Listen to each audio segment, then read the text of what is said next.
Hello students, last episode में हम लोगों ने 11th वाला जो पी ब्लॉक चल रहा है उसमें 11th का पी ब्लॉक का पोर्शन चल रहा था। आज के एपिसोड में उसको पूरी तरह से धुआंधार तरीके से खत्म करेंगे। क्लियर हो गया? तो आज हम लोग पी ब्लॉक 11th का जो है उसको बाइंड अप करेंगे।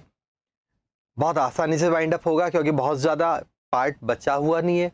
उसके बाद उसी के कुछ क्वेश्चंस की प्रैक्टिस करेंगे। तो आज का एपिसोड डेडिकेटेड है 11th के पी ब्लॉक के लिए। अगले एपिसोड में फिर हम लोग चालू कर देंगे 12th का पी ब्लॉक।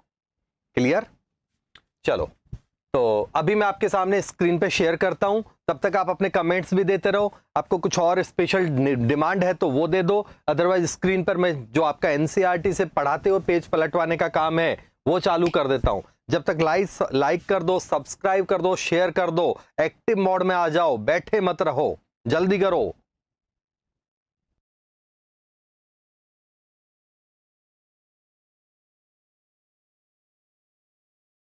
दूसरा, एक बात आप सब ध्यान रखना, इनऑर्गेनिक केमिस्ट्री आप कहीं से पढ़ो या ना पढ़ो, बट एनसीईआरटी से जरूर पढ़ लेना।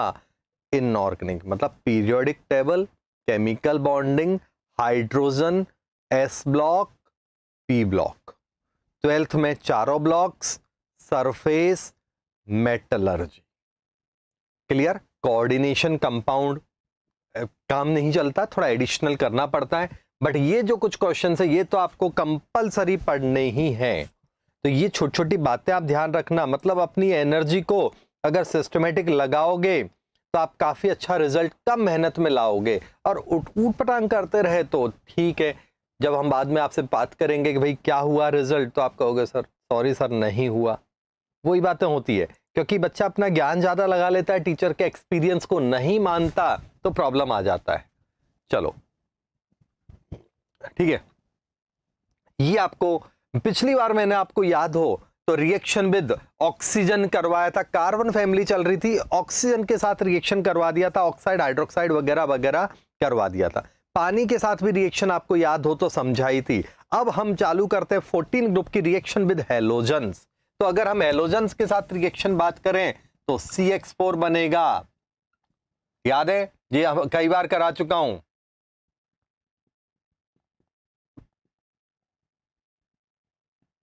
ऐसा क्यों हो रहा है?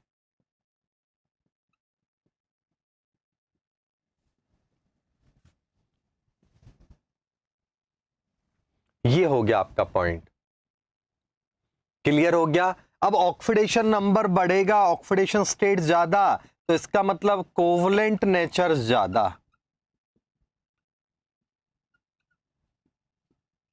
आयोनिक नेचर कम। ऑक्सीडेशन नंबर बढ़ेगा तो कोवलेंट नेचर बढ़ेगी, आयोनिक नेचर घटेगी। तो ये इसकी बात हो गई। अब कोई डाउट है तो बोलो जल्दी से। खत्म?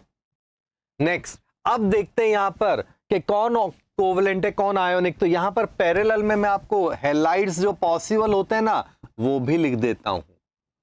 जो पॉसिबल हैलाइड है यहां पर F4 बनता है, बट वो उतना पॉपुलर नहीं है तो मैंने यहां पर इग्नोर कर दिया, काम भी नहीं आएगा आपको।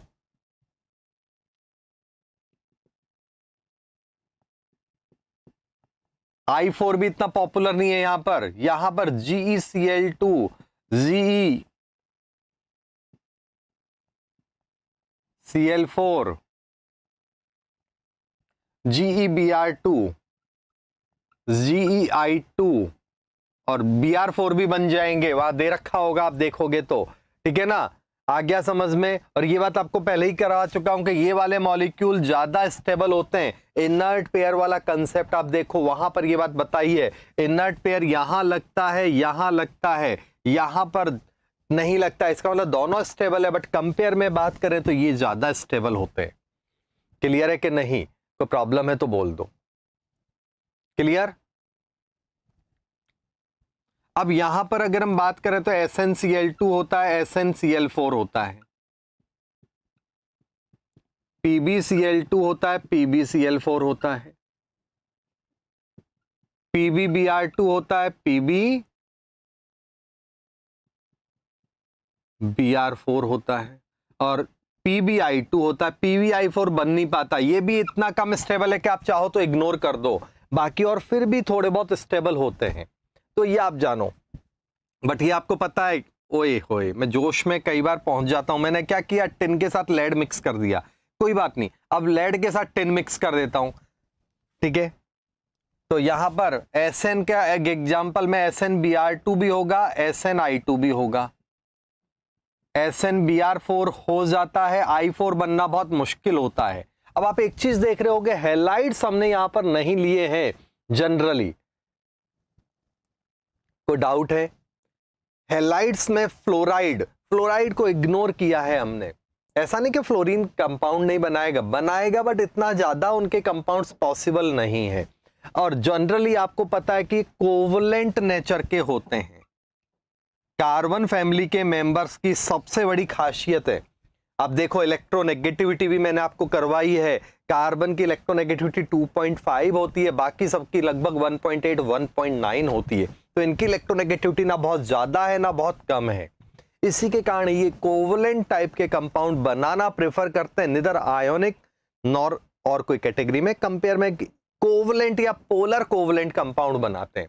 बस फ्लोराइड जो है वो तो आपको पता है एक नंबर का घटिया है। तो जब फ्लोरीन जुड़ जाएगा बच्चों, तो फ्लोरीन के साथ तो हर जगह ऑलमोस्ट आयोनिक ही बनता है, ये बात आप अपने माइंड में फिट कर लो। तो चाहे कोई भी फ्लोराइड हो, अब ये कहोगे कि कार्बन का फ्लोराइड नहीं, बाकी मेटल्स के साथ फ्लोराइड अगर जुड़ गया तो वो एक तरह से आयोनिक ही होता है। कोई प्रॉब्लम है तो बोल दो। क्लियर? अब इसका अगला पॉइंट ध्यान रखने की बात जो आपको देखना है वो मैं आपको बता देता हूं।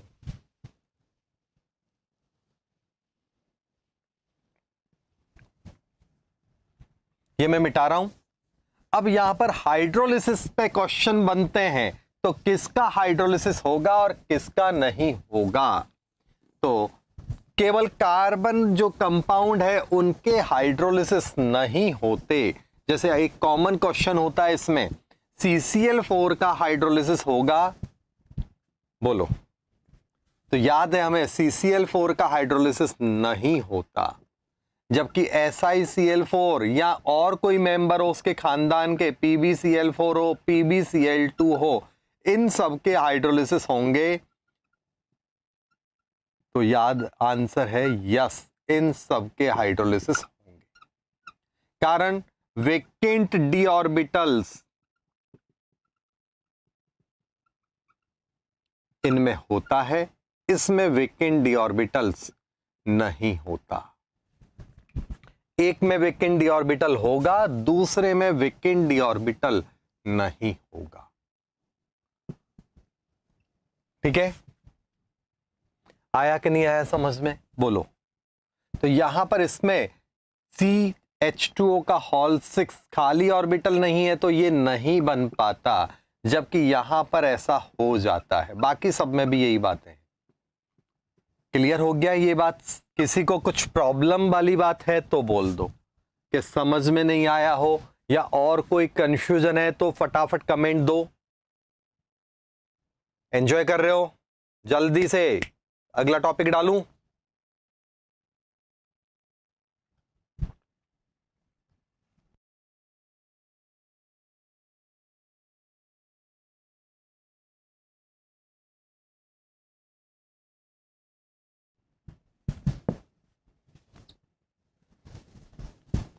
नेक्स्ट देखो भाई, यहां पर अगले पेज पर आपको एनसीईआरटी के हिसाब से देखें तो वो हाइड्रोलिसिस का ही कंसेप्ट समझा रखा है कि हाइड्रोलिसिस अगर होगा तो कैसे होगा। तो पानी के साथ रिएक्शन किया तो पानी क्या करेगा, Cl हटाओ OH लगाओ का नारा लगा रहा है सिंपल वे में।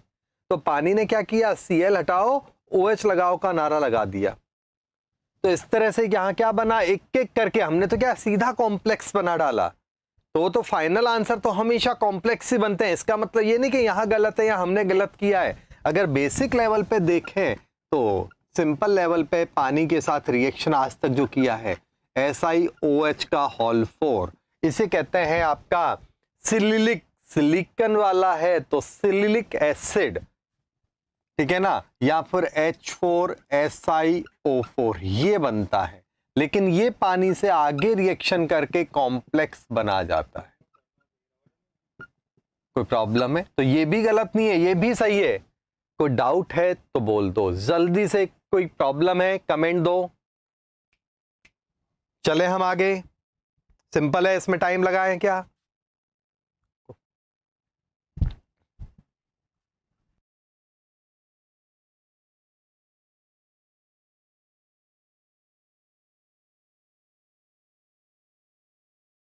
तो आपके सामने अभी डाल रहे हैं।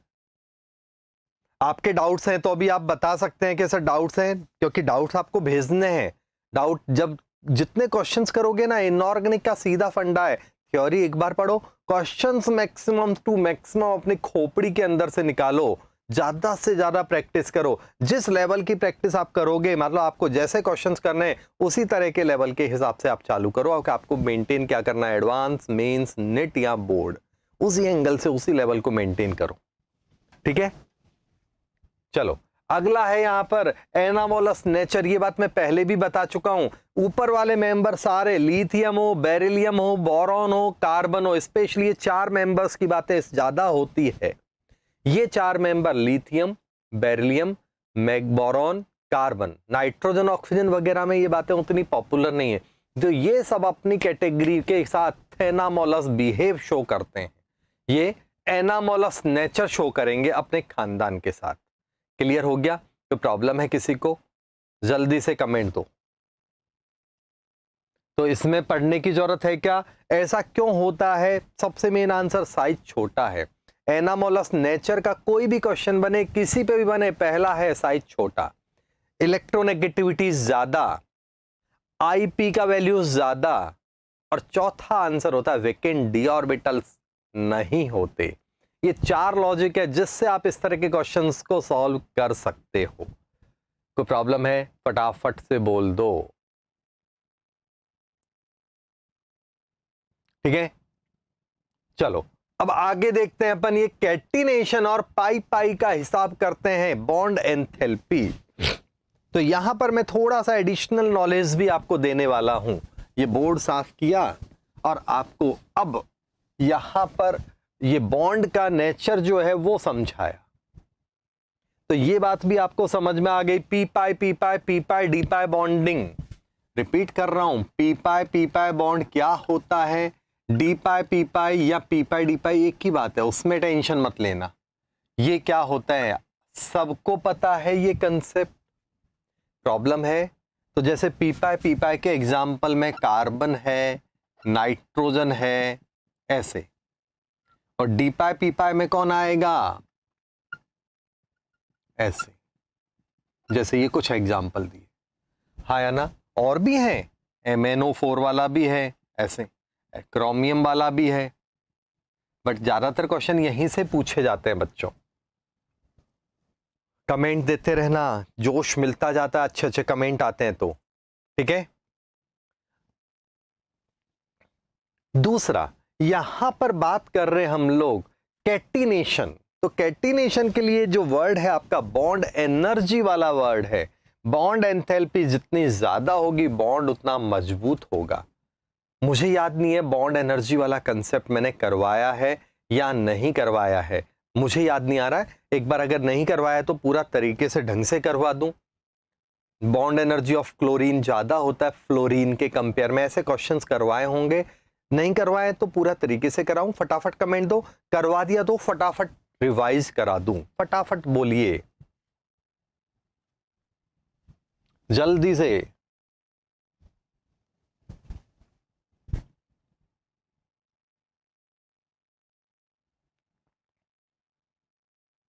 जब तक ये देख लो, आपको सबको पता है कार्बन इकलौता ऐसा मेंबर है जिसमें कैटिनेशन टेंडेंसी होती है। आपका कमेंट जब तक आएगा मैं टाइम बचा देता हूं। कार्बन अकेला ऐसा मेंबर है जिसमें कैटिनेशन टेंडेंसी होती है। कैटिनेशन का मतलब है लॉन्ग चेन बनाने की टेंडेंसी। तो कार्बन में लॉन्ग चेन बनाने की टेंडेंसी होती है। लंबी लंबी चेनें बनाएगा, लंबी लंबी फेंकेगा नहीं, लंबी लंबी चेनें बनाएगा। कारण इसकी बॉन्ड एनर्जी बहुत ज्यादा है। तो जैविरु की दोस्ती होती है इनके बॉन्ड्स के बीच में, टूटता नहीं। ठीक है ना, आ गया समझ में? ये बॉन्ड टूटता नहीं, कमेंट नहीं आया है इसका मतलब मैं करवा चुका हूं पहले शायद, क्योंकि आपको कमेंट नहीं दोगे तो मैं तो मानूंगा करवा दिया है, तो फिर छोड़ दें उस कंसेप्ट को। क्लियर? तो यहां कार्बन कार्बन की बॉन्ड एनर्जी एकदम देखो अनएक्सपेक्टेड है, काफी ज्यादा है बाकी और मेंबर्स के कंपेयर में, तो बाकी मेंबर्स से इसकी एनर्जी ज्यादा है, इसलिए कार्बन कैटिनेशन बनाता है, इसलिए हमें एक अलग से केमिस्ट्री पढ़नी पड़ जाती है इसके कारण ही। कार्बन किसी के साथ भी जुड़ सकता है, लंबी चेन बना लेता है, इन्फिनिटी तक जुड़ सकता है, बिकॉज बॉन्ड एनर्जी इसकी अनएक्सपेक्टेड होती है कंपेयर में दूसरे मेंबर्स।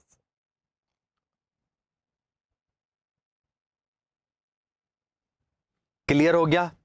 तो ये पेज पर कुछ डाउट है तो बोल दो पहले, ये इस पेज पर कोई डाउट है तो बोलो, ठीक है? अदरवाइज मैं आपको अभी कंसेप्ट करवाता हूं।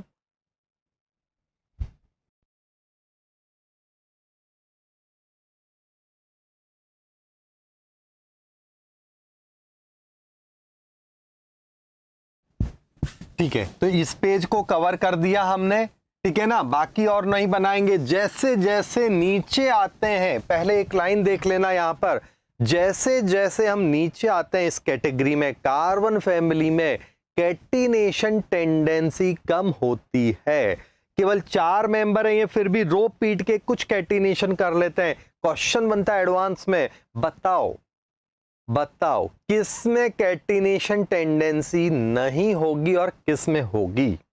मल्टी ऑप्शंस में आप गाना गाओगे, लुट गए रे भैया आके तेरे मोहल्ले, क्योंकि लेड है जो बिल्कुल कैटिनेशन नहीं करता, ना कर देगा नहीं करूंगा, बाकी और मेंबर शगुन का कैटिनेशन तो करेंगे। अगर आपसे कह दिया जाए कौन कौन कैटिनेशन करेगा, जनरली हमारी आदत होती है मल्टी ऑप्शन है, हम कार्बन टिक करके आ गए, ज्यादा से ज्यादा कोई कहेगा सिलिकॉन कर लेगा, बाकी और मेंबर्स को नहीं करेगा। टिन भी थोड़ा बहुत कैटिनेशन कर लेता है।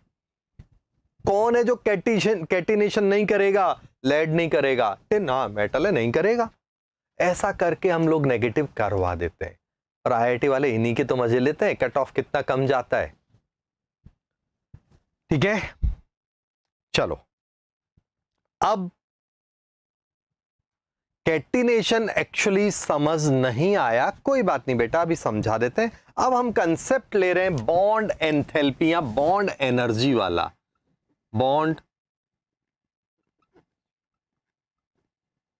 बॉन्ड एनर्जी यहां पर पी ब्लॉक में देख रहे हैं, बाकी तो इनऑर्गेनिक में बॉन्डिंग में भी ये कंसेप्ट हमने किया होता है, बट अभी मैं यहां पर अपने जो कंसेप्ट है वो देखो। फ्लोरीन की बॉन्ड एनर्जी होना था ये क्लोरीन, है ना, लेकिन हो गया ऐसा,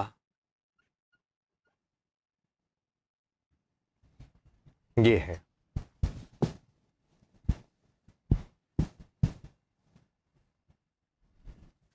ये है आपकी फ्लोरीन की बॉन्ड एनर्जी। पहला पॉइंट, ठीक है ना? अब जनरली क्या होता है, बॉन्ड एनर्जी का कंसेप्ट क्या कहता है, बॉन्ड एनर्जी साइज बढ़ेगा तो घटेगी, मतलब छोटे मॉलिक्यूल्स की बॉन्ड एनर्जी ज्यादा होती है कंपेयर में बड़े मॉलिक्यूल के। कोई डाउट है इसमें तो बोल दो, बोलो भाई, ये बॉन्ड एनर्जी का कंसेप्ट है। दूसरा, bond energy lawn pair repulsion के साथ साथ लॉन पेयर के कारण क्या हो जाती है, कम हो जाती है। जितने ज्यादा लॉन पेयर होंगे, ठीक है ना, उतना ज्यादा बॉन्ड एनर्जी होती है, सॉरी उतना कम, उल्टा बोल गया मैं बाय मिस्टेक। ये दो मेन कंसेप्ट है जो अभी हमारे को यहां जरूरी पड़ेंगे, बाकी और भी कंसेप्ट तो होते हैं, ठीक है, देखते हैं अपन। तो क्वेश्चन क्या है, बॉन्ड एनर्जी ऑफ F2 ज्यादा होने के बजाय कम हो गया, तो आंसर है due to smaller size of fluorine. Fluorine का छोटा साइज होने के कारण, due to smaller size of fluorine, fluorine का साइज छोटा होता है,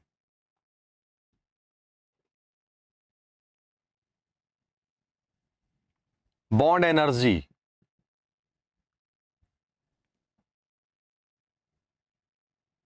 क्या कहते हैं, डिक्रीजेस, या यूं कह लो fluorine due to smaller size in fluorine, short language बन जाएगी लॉन पेयर रिपल्शन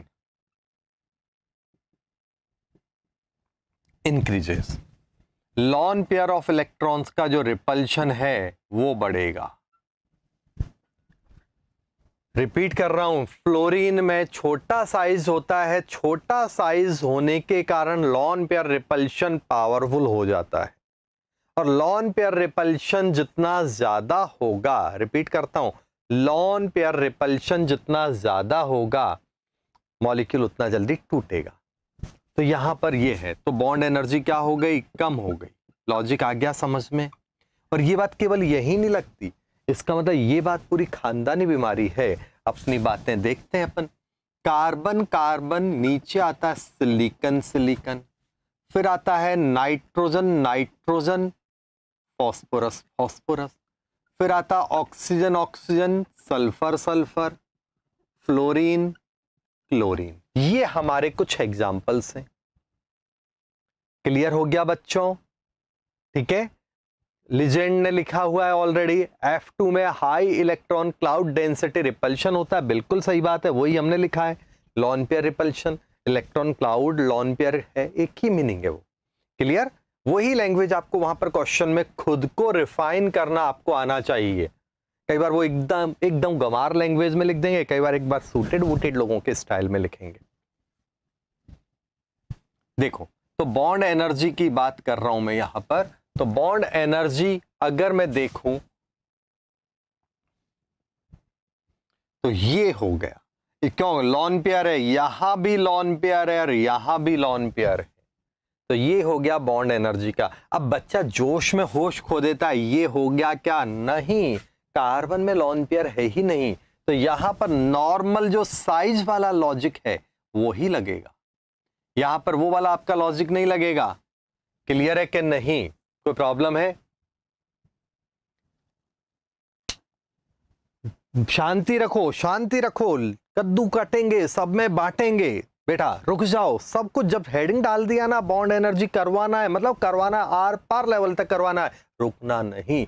आगे के लेसन्स में जब आएगा तो मैं कहूंगा करवा चुका हूं, सीधा एक बार रिवीजन करवाता हूं फटाफट। ठीक है, चलो देखते हैं अपन। ये एक बात हो गई। अब इसी को मैं 50 तरीके से ट्विस्ट करता हूं। ये बात अभी अभी आपने देखा, कार्बन की बॉन्ड एनर्जी ज्यादा है, लेकिन इनकी बॉन्ड एनर्जी में उल्टा होता है। ठीक है, क्वेश्चन चेंज कर दिया मैंने कहा ऑक्सीजन सिंगल बॉन्ड ऑक्सीजन नहीं बनता या कम स्टेबल होता है, सल्फर सिंगल बॉन्ड सल्फर बन जाता है।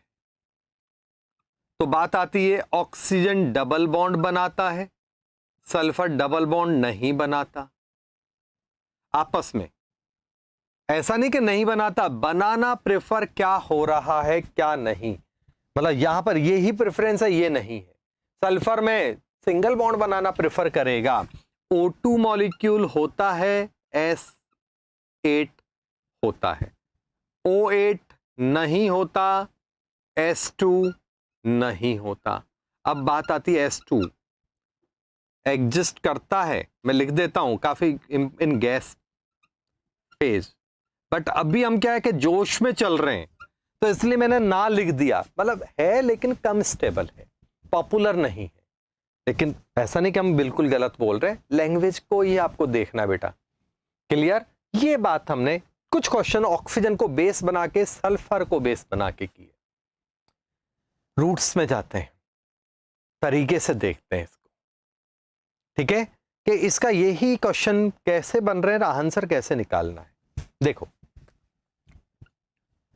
यहां पर ऑक्सीजन में सिंगल बॉन्ड रिपल्शन है, तो इसका मतलब अगर मैं जैसे सल्फर का जो क्राउन, मैं अभी स्ट्रक्चर पे नहीं जा रहा हूं, ऐसे चलता जाएगा मान लो, ठीक है ना, तो यहां पर क्या है, साइज बड़ा है, तो ये लॉन पेयर रिपल्शन उतना इफेक्टिव नहीं है। ये लॉन पेयर है लेकिन साइज बड़ा है, साइज ज्यादा है, तो एलपी रिपल्शन नॉट इफेक्टिव।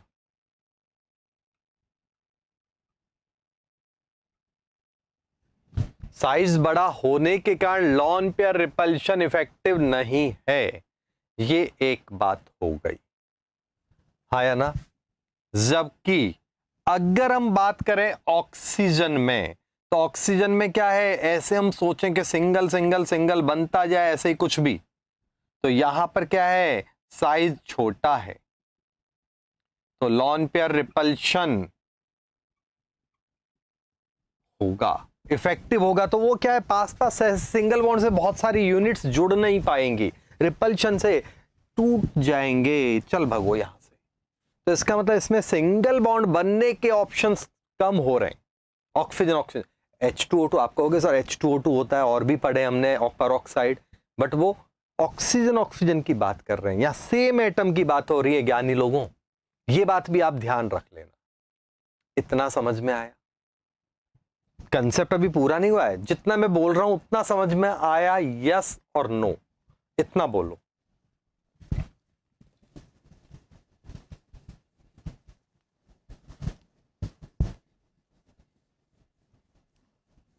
अब देखो आगे,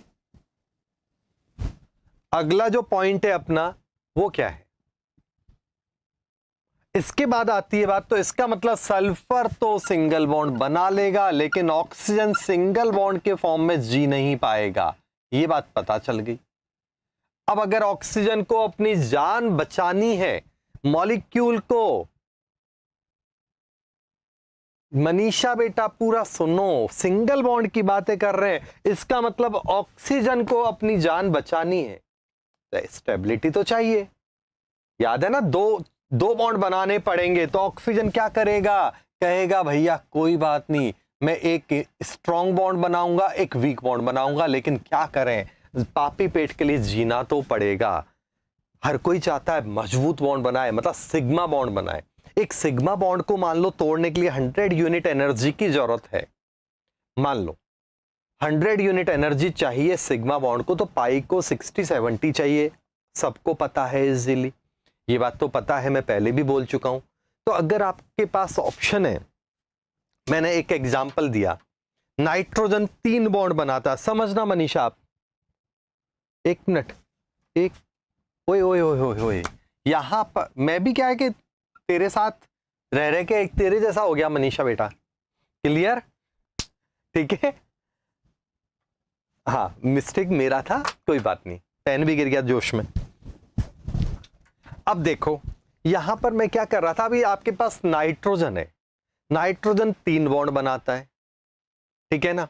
अब अगर मैं आपसे कहूंगा भैया आपको 3 बॉन्ड बनाने, सपोज आपको 3 बॉन्ड बनाने खुद को अपने से, आपके पास 2 ऑप्शन है, सिग्मा बॉन्ड बनाओगे तीनों या पाई। अगर आप 3 सिग्मा बनाओगे तो एवरेज 100 एनर्जी आपको मिलेगी, मतलब आपका बॉन्ड इतना मजबूत होगा, किसी को तोड़ना है तो 300 यूनिट एनर्जी देनी पड़ेगी। लेकिन अगर आपने मान लो पहला तो हमेशा सिग्मा बनता है, बेसिक बातें हैं बॉन्डिंग की, उसके बाद पाई बॉन्ड बनाए, सिग्मा का मतलब 100, पाई का मतलब 60, तो कितना हुआ 220। एक को तोड़ने के लिए 300 एनर्जी चाहिए बॉन्ड एंथैल्पी, दूसरे को तोड़ने के लिए 220 एनर्जी चाहिए। आप क्या चाहोगे, आप कहोगे सर मैं सिग्मा बनाऊंगा, पाई क्यों बनाऊं, पागल बैठा हूं क्या। लेकिन मॉलिक्यूल अगर छोटा है, लॉन पेयर रिपल्शन है, तो सिग्मा बॉन्ड स्टेबल बन ही नहीं पा रहे हैं, रिपल्शन के कारण टूट रहा है, रिपल्शन के कारण टूट रहा है, तो आप क्या करोगे, बोले ठीक है नहीं बन रहा है तो क्या करूं, अब तो ट्रिपल बॉन्ड बना के स्टेबिलिटी तो लानी ही पड़ेगी ना मेरे को। आया कि नहीं आया समझ में, बोलो। छोटे बच्चे, आप जब छोटे थे तो आपने भी खेला होगा, क्या वो लंबी चेन बना के, चेन तोड़ के कहते हैं उसे, है क्या नहीं, बच्चे आपस में हाथ पकड़ लेते हैं, 2 ग्रुप होते हैं, एक इधर हाथ पकड़ लिया, दूसरा ग्रुप आएगा झटका मारेगा, हाथ टूट गया, मतलब हाथ का मतलब हाथ टूटने का मतलब ये नहीं है टूट गया, मतलब हाथ छूट गया, चेन टूट गई कि चेन बनी रही। आया समझ में। तो उसमें जो कस के पकड़ते हैं, जो मेरे जैसे पावरफुल लोग होते हैं, वो ऐसे कस के पकड़ेंगे तो वो बॉन्ड टूट नहीं पाएगा, और जो ढीला सा पकड़ेंगे टूट जाएगा। हाँ या ना, कोई डाउट है, पता है ना। तो कौन सी टीम जीतती है, जिसमें पावरफुल लोग होते हैं, कस के सीरियसली पकड़ के रखते हैं, और कुछ ऐसे ढीला पकड़ा हाथ छूट गया, हार जाएंगे।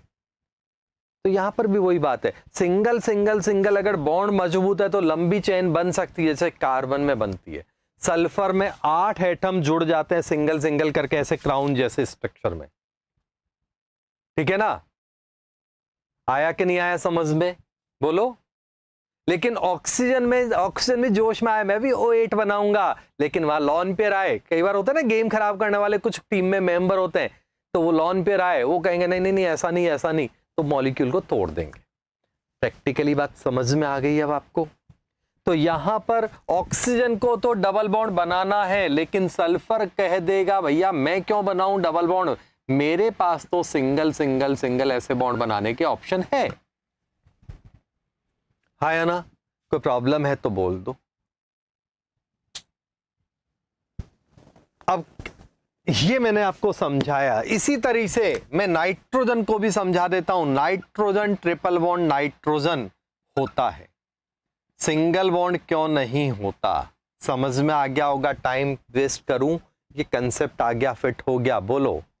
जबकि फास्फोरस में क्या होगा, phosphorus triple bond phosphorus prefer नहीं होता, सिंगल बॉन्ड होगा। लॉजिक सेम है, जब आपका मॉलिक्यूल का बॉन्ड एनर्जी ज्यादा है, रिपल्शन ऑफ लॉन पेयर कम है, लॉन पेयर का रिपल्शन कम है, तो मॉलिक्यूल सिंगल बॉन्ड बनाना प्रेफर करेगा। लेकिन अगर आपका लॉन पेयर रिपल्शन ज्यादा है, सिंगल नहीं बन रहा है, तो मॉलिक्यूल को स्टेबल तो होना ही पड़ेगा। बताओ, खत्म।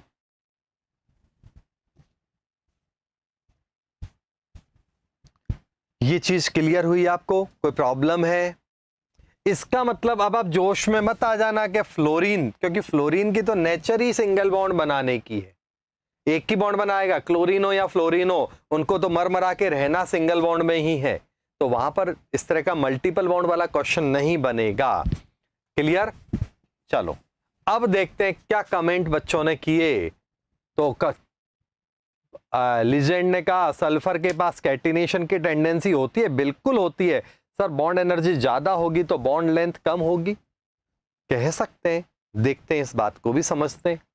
ठीक है, हाँ देखो अब हम बात करते हैं कैटिनेशन। ये बात समझ में आ गई, कार्बन कार्बन की कैटिनेशन टेंडेंसी बहुत ज्यादा होती है, सल्फर सल्फर उसके बाद आएगा, सिलिकॉन और सल्फर लगभग एक जैसे होते हैं, फास्फोरस उसके बाद आएगा। मेन कैटिनेशन के अगर हम बात करें तो ये 4 एग्जाम्पल हैं जो इस कैटेगरी में बहुत पॉपुलर होते हैं। सल्फर कैटिनेशन कर करके ही तो एस8 बना लेता है, कार्बन जितनी नहीं है कि कार्बन तो हजारों में जुड़ जाता है, सल्फर के 8 यूनिट जुड़ते हैं, सिलिकॉन भी बना लेता है, फास्फोरस के 4 ही यूनिट कैटिनेशन कर पाते हैं। आ गया समझ में? कोई डाउट है? तो ये एक पॉइंट हो गया। अब यहां पर दूसरा ईशा सोनी ने कुछ लिखा है, तो ईशा सोनी का भी हालचाल देख लेते हैं बेटा। ईशा सोनी कह रही है कि बॉन्ड एनर्जी ज्यादा होगी तो बॉन्ड लेंथ कम होगी, बिल्कुल कह सकते हैं। देखो यहां पर इसको 2-3 एंगल से देखेंगे, क्योंकि अगर हम गधे की पूंछ पकड़ के एक ही कंसेप्ट पे चलेंगे तो हर बार अपने आंसर्स गलत होंगे बेटा। चेक करते हैं अपन इस बात को। देखो मैं यहां पर जो लिखा हुआ है उन्हीं से समझाता हूं, क्योंकि दूसरा एक और फैक्टर है, ओरिजिनल बचपन से साइज क्या है उनका। जैसे ये बॉन्ड लेंथ कम है, इसका बॉन्ड लेंथ ज्यादा है, यही मैंने इधर लिखा था, कहीं पता नहीं गया, वो तो पिछले जन्म की बातें हो गई। ये छोटा है, मतलब साइज का मतलब बॉन्ड लेंथ ही होता है बेटा। तो ये छोटा है इसलिए इसकी बॉन्ड एनर्जी ज्यादा है, ये बड़ा है इसलिए इसकी बॉन्ड एनर्जी कम है। हाँ या ना? पहला पॉइंट समझ में आया। लेकिन यहां पर अगर मैं कहूं ये छोटा है तो इसकी बॉन्ड एनर्जी ज्यादा होनी थी, लेकिन दूसरा फैक्टर लग गया था लॉन पेयर रिपल्शन बाकी सब में, इसलिए तो क्वेश्चन बना। आप उसको क्या टेक्निकली बॉन्ड लेंथ पे ले जा रहे हो और मैंने उसको साइज लिख के खत्म कर दिया था। एक ही मीनिंग होता है बेटा, ठीक है ना? साइज होएगा, लेंथ होएगी तो साइज निकलेगा, साइज होगा तो लेंथ निकालेंगे, यस और नो। लेकिन अभी मैं इस चीज को एक और तरीके से समझा रहा हूं। अगर मैं बात करूं नाइट्रोजन N2, ज्यादा रिएक्टिव है और रिएक्टिविटी पे ले जाता हूं मैं इस बात को, तो थोड़ा और ट्विस्ट हो जाएगा, मजा आता है। अब कोई क्वेश्चन दो, मैं उसमें से ही घुमा के बाहर निकालूंगा आपको कहीं। कौन ज्यादा रिएक्टिव है, जल्दी बताओ। मेरा एक क्वेश्चन है, which one is more reactive? जल्दी से बोलो।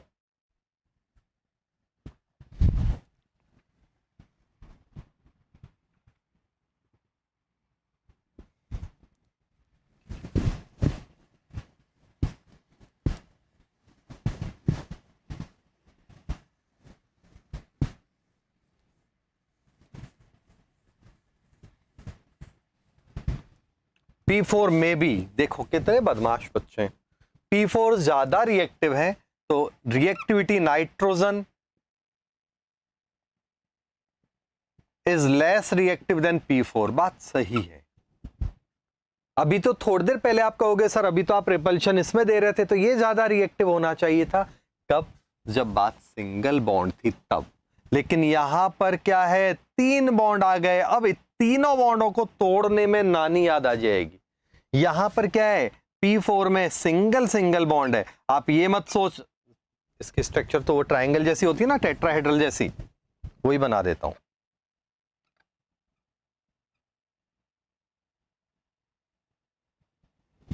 ठीक है ना। यहां पर इंडिविजुअल एक को तोड़ो, दूसरे को तोड़ो, तीसरे को तोड़ो, ऐसे तोड़ना पड़ेगा।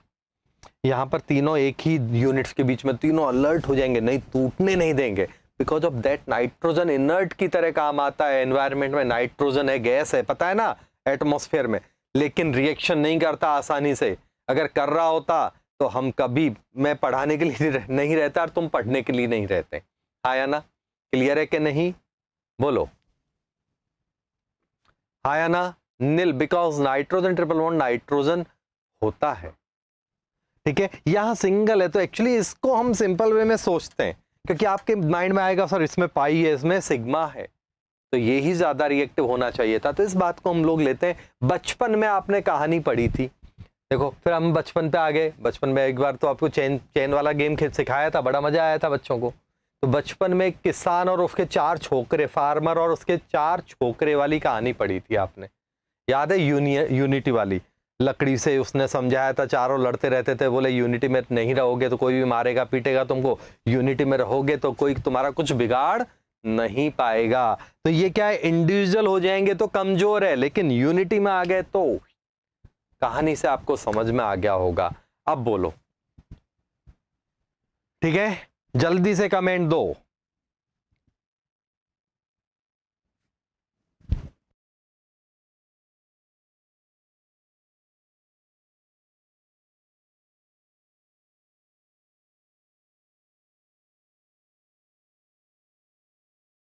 वलय पटेल को क्लियर हुआ है, बाकी औरों को नहीं हुआ। ईशा को भी हो गया, वेरी गुड। ठीक है, तो ये हमने लगे हाथों बॉन्ड एनर्जी पूरा निचोड़ डाला। तो फ्यूचर में कभी आएगा तो मैं अब इग्नोर करूंगा। हिंदी की बुक में थी, ठीक है, हिंदी की में थी कि गुजराती में, मराठी में, तेलुगु में, किसी भी बुक में हो, लेकिन ये स्टोरी सब बच्चों ने पढ़ी होती है, ये पक्का है, किसी भी लैंग्वेज में पढ़ी हो। हमने भी ये स्टोरी पढ़ी थी, आपने भी पढ़ी हुई है। डाल दो। अच्छा, अब आगे हम कंटिन्यू करते हैं अपने एनसीईआरटी को पलटने का। कंसेप्ट बीच में आया तो पूरा निचोड़ दिया। तब तक स्क्रीन पे आपको क्वेश्चन आता है, तब तक का से बात करता हूं। इनऑर्गेनिक केमिस्ट्री आपको लग रहा है रटना है कि नहीं? एंजॉय करो सर, इंटरेस्ट बन रहा है इनऑर्गेनिक में? बोरियत कितनों को लग रही है वो बच्चे अपना कमेंट दो। बोर लग रहा है कि इंटरेस्टेड लग रहा है? अभी मैं जब पढ़ा रहा हूं तब, तो अपना फीडबैक दो। अगर कुछ चेंज करना है तो अपन करेंगे उसमें, तो जल्दी से कुछ ना कुछ कमेंट दो, फिर हम आगे। ये तो टाइम पास है, कैटिनेशन ये सब तो अभी मोह माया है। जल्दी से कमेंट आएंगे उसके हिसाब से। केमिस्ट्री रटना नहीं है, मतलब ध्येय ने क्या लिखा है, ये पता नहीं लग रहा क्या लिखा है, देखता हूं मैं। फुलवा भेजा है मेरे को बेटा तूने।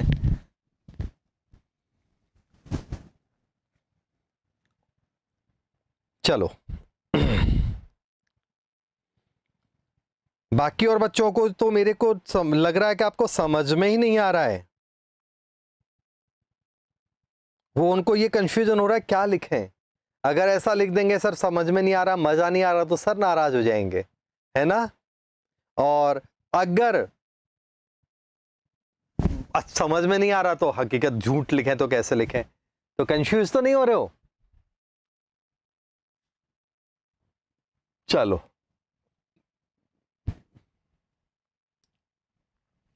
आ जाओ, टॉपिक चालू करते हैं, एलोट्रॉप्स ऑफ कार्बन। अब ये देखो, ये बड़ी बोरियत चीज चालू होगी। बोरियत क्यों हो गई, मैं इसमें ज्यादा एनर्जी नहीं लगाऊंगा, जो ज्ञान देना था ना वो काम अभी खत्म हो चुका है आपका रियल में। अब हम पढ़ रहे हैं डायमंड, ग्रेफाइट, फुलरीन। मैं पढ़ाऊंगा, उसमें से काम के पॉइंट को निचोड़ दूंगा, फालतू टाइम एनर्जी नहीं लगाऊंगा। 8th में पढ़ा होता है, 10th में पढ़ा होता है, इस उम्र में पढ़ रहे हो आप बुढ़ापे में, तो समझ लो। तो कार्बन के 3 मेन एलोट्रॉप है, डायमंड, ग्रेफाइट एंड फुलरीन। तो यहां से क्वेश्चन बनते हैं, आप अंडरलाइन कर लो या लिख लो क्या क्या क्वेश्चन बनते हैं। फुलरीन जो है तो उसका पहला फॉर्म है crystalline as well as, sorry ये तो सबका है, छोड़ो उसको, ठीक है ना। यहां पर फुलरीन से को लेते हैं तो बकमिंस्टर फुलर ने इसको डिस्कवर किया था, उससे कोई मतलब नहीं है।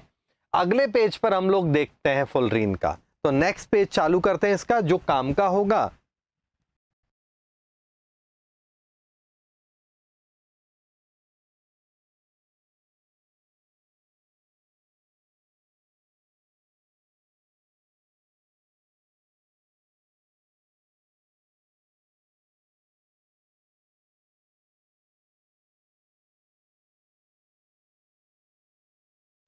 ठीक है, तो फुलरीन फुलरीन को मेनली वर्कआउट किया था बकमिंस्टर फुलर ने, इसलिए इसका नाम हो गया फुलरीन। यहां पर 60 C60 कार्बन 60 वाला फुलरीन सबसे ज्यादा इंपॉर्टेंट है, बट C60 से C70 वाले फुलरीन्स काफी मिलते हैं। ये कुछ पॉइंट है, स्क्रीन पर आ रहा है, आता रहेगा, हम लोग देखते हैं आगे, ठीक है। दूसरी जो बात यहां पर आ रही है वो है फुलरीन पर। फुलरीन में हेक्सागोनल और पेंटागोनल स्ट्रक्चर्स होती हैं।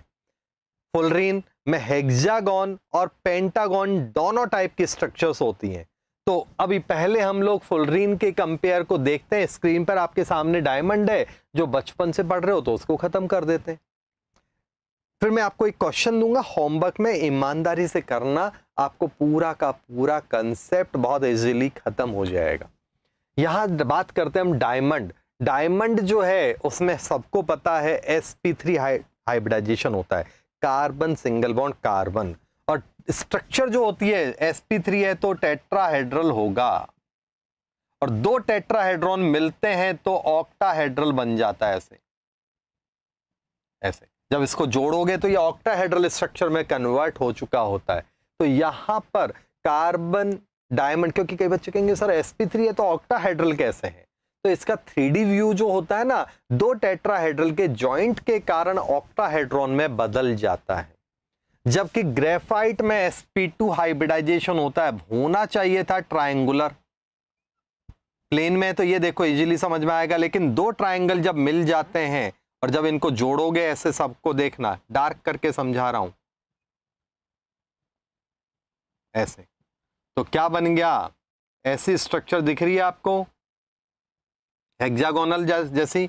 और इजीली समझाऊं तो देखो हाइब्रिडाइजेशन में हमने ये ऐसा क्या पढ़ा था, समझ में आ गया। बोलो, तो यहां पर 2 ट्रायंगल मिलते हैं तो बनता है हेक्सागोन, ये ठीक है। इसमें हार्डेस्ट नेचुरल मटेरियल है, ये हार्डेस्ट नेचुरल मटेरियल है डायमंड। वहां लिखा हुआ है कार्बन सिंगल बॉन्ड कार्बन, जो है carbon single bond carbon,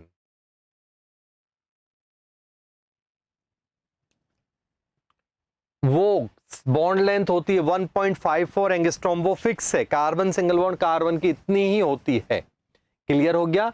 network solid है, हार्डेस्ट नेचुरल मटेरियल है। इसके बाद इसमें अनपेयर्ड इलेक्ट्रॉन कोई बचता नहीं है, तो ये क्या है, इंसुलेटर है, मतलब bad conductor of heat, insulator नहीं बोलेंगे, bad conductor of heat and electricity होता है। क्लियर है कि नहीं? बाकी और तो कुछ ऐसा लग नहीं रहा है कि जो आपको बोला जाए। ठीक है, चलें हम आगे। तो नेक्स्ट टॉपिक आपको देते हैं। स्ट्रक्चर वगैरह इस उम्र में कोई काम की नहीं है, वैसे आपको आइडिया होता है कि टेट्राहेड्रल को जोड़ते जाओ बनती जाएगी। ठीक है, शेख समीर बोल रहे हैं कि मैंने बेसिक्स केमिकल बॉन्डिंग के खत्म कर लिए, बेसिक कंसेप्ट खत्म कर लिया है। तो ठीक है, उसके बाद आपको कौन सा लेसन पढ़ना है उस प्लेलिस्ट में आप देख सकते हैं। एटॉमिक वगैरह भी है, दूसरे सर ने करवाए हैं एटॉमिक, तो वो आपको अजय सर ने करवाए तो उनको वॉच कर लो। मेरा अगर देखना है तो रिडॉक्स और पीरियोडिक वाला है, वो आप वॉच करो। ठीक है, फिर अभी तो जैसे आज पीरियोडिक का एडवांस लेवल, कल एडवांस लेवल करवाया है, कल बॉन्डिंग के एडवांस लेवल का लेक्चर लेऊंगा जिसमें एडवांस लेवल के डाउट्स चल रहे हैं। तो आप उस वीडियो को कल, अगला मतलब थर्सडे को मेरा वीडियो आएगा जिसमें केमिकल बॉन्डिंग एडवांस लेवल के क्वेश्चंस चलेंगे। तो जिन्होंने बेसिक वीडियोस देख लिए उस लेवल पर आओ। क्लियर बच्चों? एस ब्लॉक अभी हुआ ही नहीं है तो वीडियो कहां से देखेंगे? अभी बेटा शेख समीर, अभी हमारा एस ब्लॉक हुआ ही नहीं है तो वीडियो देखने का तुक ही नहीं है। पीरियोडिक, बॉन्डिंग, रिडॉक्स और मोल कंसेप्ट वाला अभी पार्ट हुआ है। ठीक है, 11th का दूसरे सर ने करवाया, बाकी के part S block, P block, hydrogen 11th का बाकी है। 11th का पी ब्लॉक यहाँ पर स्पीड के साथ हो रहा है, तो अगर आप 12th के हो तो यहाँ एंजॉय कर रहे हो। अब 11th के तो आपको लग रहा होगा थोड़ा स्पीड ज्यादा है, तो बेटर आप 11th के पी ब्लॉक के साथ बैठे हैं। चलो अगले पेज को शेयर करते हैं हमारे सामने। ठीक है,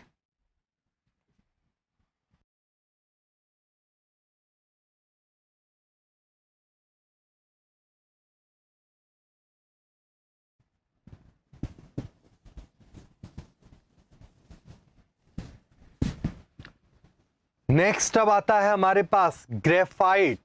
ग्रेफाइट जो है, तो ग्रेफाइट भी आपको पता है लेयर्ड स्ट्रक्चर होती है, हेक्सागोन होते हैं, थप्पी, लेयर का मतलब थप्पी, एक के ऊपर एक ऐसे लेयर होती है, जैसे टाइल्स की लेयर्स हैं या कोई भी चीज की लेयर होती है, उस तरह की स्ट्रक्चर होती है। इसमें sp2 हाइब्रिडाइजेशन होता है, पाई बॉन्ड लेयर्स के बीच में होते हैं। बहुत अच्छा क्वेश्चन बनता है इस जगह, ढंग से सुनना, क्योंकि यहां से मैं रीड करके ऐसे कुछ बता नहीं रहा हूं। आपको पता है लेयर्स के बीच का कार्बन कार्बन के एक लेयर में है, पाई बॉन्ड के कारण बॉन्ड लेंथ थोड़ी सी कम हो जाती है, 141.5 पाइकोमीटर होती है। जबकि एक लेयर और दूसरे लेयर के बीच में जो बॉन्डिंग होती है, ये डॉट डॉट डॉट डॉट वाली बॉन्डिंग है, जैसे वीक वांडरवाल अट्रैक्शन फोर्स कहते हैं। वांडरवाल अट्रैक्शन फोर्स जो वीक होती है, ये होती है। हाँ या ना? कोई डाउट है? बोलो। ठीक है, तो यहां पर जो बात आपको निकल के आ रही है वो समझ में आई सबको, कि किसी को कुछ कंफ्यूजन है?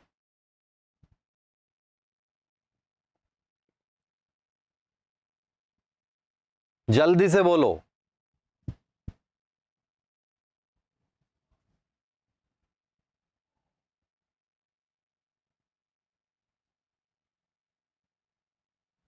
ठीक है, लूजली बॉन्डेड इलेक्ट्रॉन है, इसलिए ग्रेफाइट क्या होता है? सॉफ्ट होता है। और ये लूजली बॉन्डेड इलेक्ट्रॉन, जिनको पाई बॉन्ड इलेक्ट्रॉन भी बोलते हैं, ये इलेक्ट्रॉन ही यहां पर कंडक्टिविटी करवाने का काम करते हैं। तो graphite good conductor of heat and electricity है। गुड इन टर्म ऑफ, अब गुड का मतलब वो नहीं कि मेटल से कंपेयर कर डालो बेचारे को, ओनली नॉन मेटल है ग्रेफाइट, ओनली नॉन मेटल है जो हीट और इलेक्ट्रिसिटी का कंडक्शन कराता है। तो graphite good conductor of heat and electricity है। आ गया समझ में? ठीक है, इसीलिए इसको यहां पर इलेक्ट्रिकल डिवाइसेज में काम में लिया जाता है। याद है, रॉड में काम में लिया जाता है, टॉर्च की रॉड, टॉर्च में जो सेल होता है उसमें काम में लेते हैं। बहुत जगह जब इलेक्ट्रोलिसिस करवाते हैं तो ग्रेफाइट की रॉड काम में लेते हैं, बहुत जगह काम आता है। दूसरा, स्लीपी, चिकना होता है ये पाई लेयर्स के कारण, सॉफ्ट होता है, इसलिए लुब्रिकेशन में काम में लिया जाता है मशीनरीज के बीच में। आपने देखा होगा कई मशीनरीज के ऊपर एक पतली सी लेयर चढ़ा देते हैं, काली काली सी, ठीक है, मैं किसी की इंसल्ट नहीं कर रहा हूँ। काली काली क्या मतलब एक पतली सी कार्बन की या ग्रेफाइट की लेयर होती है, वो चिकनी सी होती है, एकदम ऐसा नहीं कि ऑयल जैसी चिकनी, पर लुब्रिकेशन में काम आती ही हो। अब आप देखो आपके हाथ में ऑयल है, ऐसे ऐसे करोगे तो इजीली मूव करेगा, और अगर ऐसे नहीं करोगे, सूखा हाथ है, तो थोड़ी देर बाद तो आपका हाथ गर्म होके आपको लगेगा आप छोड़ो यार। क्लियर हो गया कि नहीं हुआ? बोलो कोई है, आ गया कि नहीं आया? बोलो। नेक्स्ट, अब हम बात करते हैं इसमें, ये तो सब हो गया। आई थिंक कुछ ऐसा तो है नहीं कि जो मुझे करवाना है, केवल एक ही क्वेश्चन है, तो अगला पेज शेयर करता हूं मैं जब तक, और एक क्वेश्चन जो आपका है वो मैं कवर कर देता हूं। क्वेश्चन क्या है? क्वेश्चन जो है वो ये है कि ग्रेफाइट में लेयर्स जो होती हैं उनके बीच में कौन सा बॉन्ड होता है? तो आंसर है कोवलेंट या वांडरवाल या हाइड्रोजन। तो आंसर है वांडरवाल। ग्रेफाइट में एक ही लेयर के, लैंग्वेज सुनना, ग्रेफाइट में carbon carbon bonds, sorry carbon carbon of same layer atoms are attached with, तो एक ही लेयर के जो एटम्स होते हैं वो कैसे अटैच होते हैं, ये है आपकी बात, ठीक है ना? तो क्या होगा? तो सीधी सी बात है, यहां पर एक ही लेयर के हैं तो बोलो, सेम लेयर में कोवलेंट बॉन्ड होगा, अलग अलग लेयर्स के बीच में जो बॉन्ड होगा वो वांडरवाल बॉन्ड होगा। तो लैंग्वेज पे ध्यान देना। और एक और क्वेश्चन बनता है, ग्रेफाइट में कार्बन कार्बन के बीच में मूव करता हुआ इलेक्ट्रॉन होता है जो कंडक्शन के लिए रेस्पॉन्सिबल होता है, वो इलेक्ट्रॉन कौन सा होता है? लेयर्स के बीच में कौन से इलेक्ट्रॉन होते हैं? Free electrons. ऑप्शंस कैसे मिलते हैं देखना, आपको मिलेगा free electrons, pi electrons, loosely bonded electrons, ये तीन ऑप्शन है। तीनों में से क्या करोगे? क्वेश्चन समझ में आया? हम बोल देते हैं लूजली पाई, मतलब फ्री इलेक्ट्रॉन या पाई इलेक्ट्रॉन, कुछ भी। अब तीन ऑप्शन है, कोई एक टिक करना है। बोलो कैसे अपनी जान बचाओगे, जल्दी बोलो।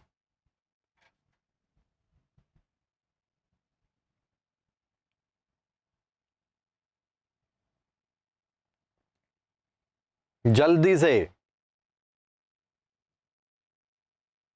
बी, पाई इलेक्ट्रॉन्स, ठीक है, कह सकते हैं, क्योंकि कॉमन सेंस की बात है कि पाई है तो वो लूजली बॉन्डेड, तो ऑटोमेटिक है, ठीक है। तो ये वर्ड उतना अच्छा नहीं है, ये ही बेटर वर्ड है, क्योंकि पाई बॉन्ड आपको पता है वीक होता है।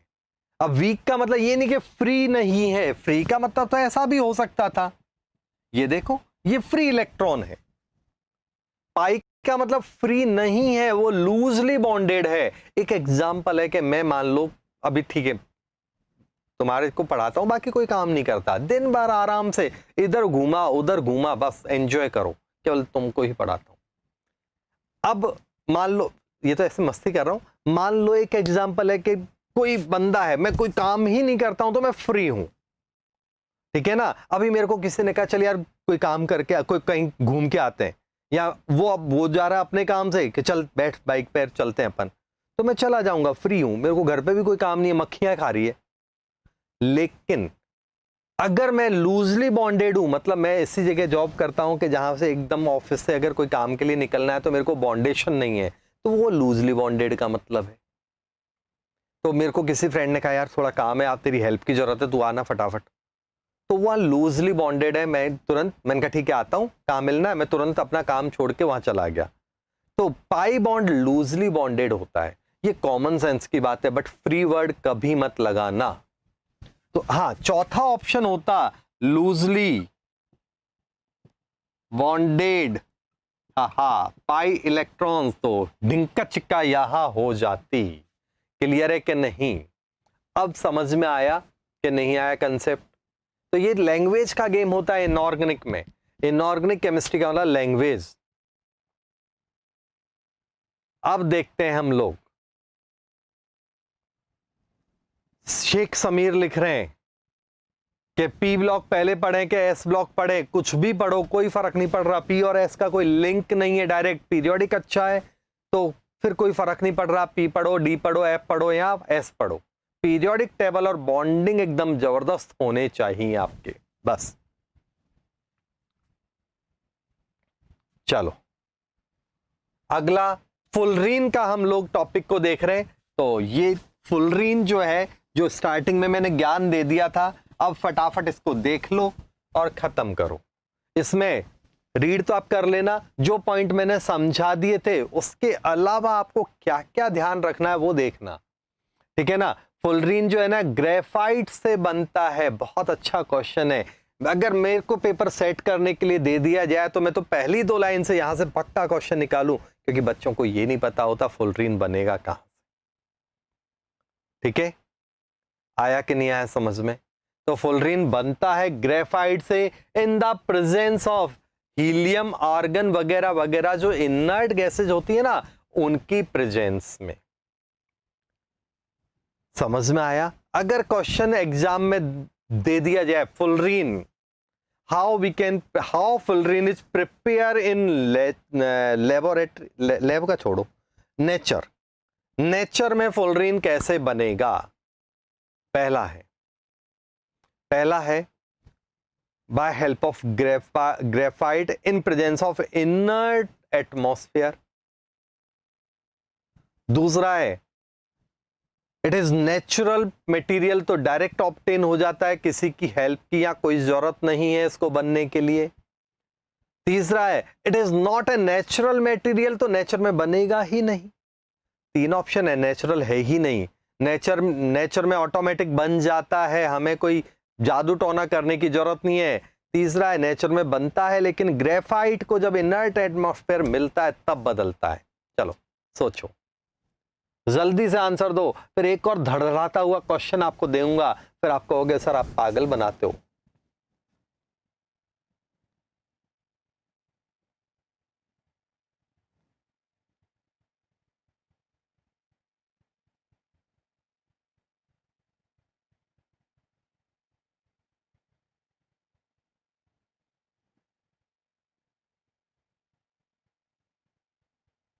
चार तो मैंने बोला ही नहीं। देखो, तो यहां पर फुलरीन ग्रेफाइट की हेल्प से बनेगा, वो आपके सामने लिखा हुआ है। अब क्वेश्चन हम चेंज करते हैं। नेचर में फुलरीन ग्रेफाइट को जब इनर्ट एटमॉस्फेयर मिलता है तो बदल जाता है ग्रेफाइट फुलरीन में धीरे धीरे करके, ठीक है ना, ये ध्यान रखना। ऐसा नहीं कि नेचर है तो नेचर में अपने आप बन गया। क्वेश्चन चेंज करता हूं मैं। डायमंड, मजेदार क्वेश्चन है इसलिए मैंने डायमंड इन नेचर, सेम बात है ना। ऑब्टेन बाय, तो बाय सेल्फ मेड है, मतलब ऑटोमेटिक, नेचुरल है तो सेल्फ मेड है, अपना आप बन जाता है। हम राजा हैं, हमें किसी से जो हेल्प की जरूरत नहीं, अपने आप बनेंगे, एक ऑप्शन। दूसरा ग्रेफाइट है, उसमें प्रेशर बढ़ा दो तो डायमंड बन जाएगा, ऐसा कुछ। तीसरा ग्रेफाइट है, इसमें गैसियस मीडियम और इनर्ट गैस की प्रेजेंस में डायमंड बनेगा, ऐसा कुछ लिख दिया। बोलो अब क्या होगा। ऐसे मैंने, अब फुलरीन का क्वेश्चन था, अब आपके ऊपर डायमंड का मटका फोड़ दिया सर के ऊपर। अब आंसर दो भाई, बहुत मजे करते हो तुम लोग।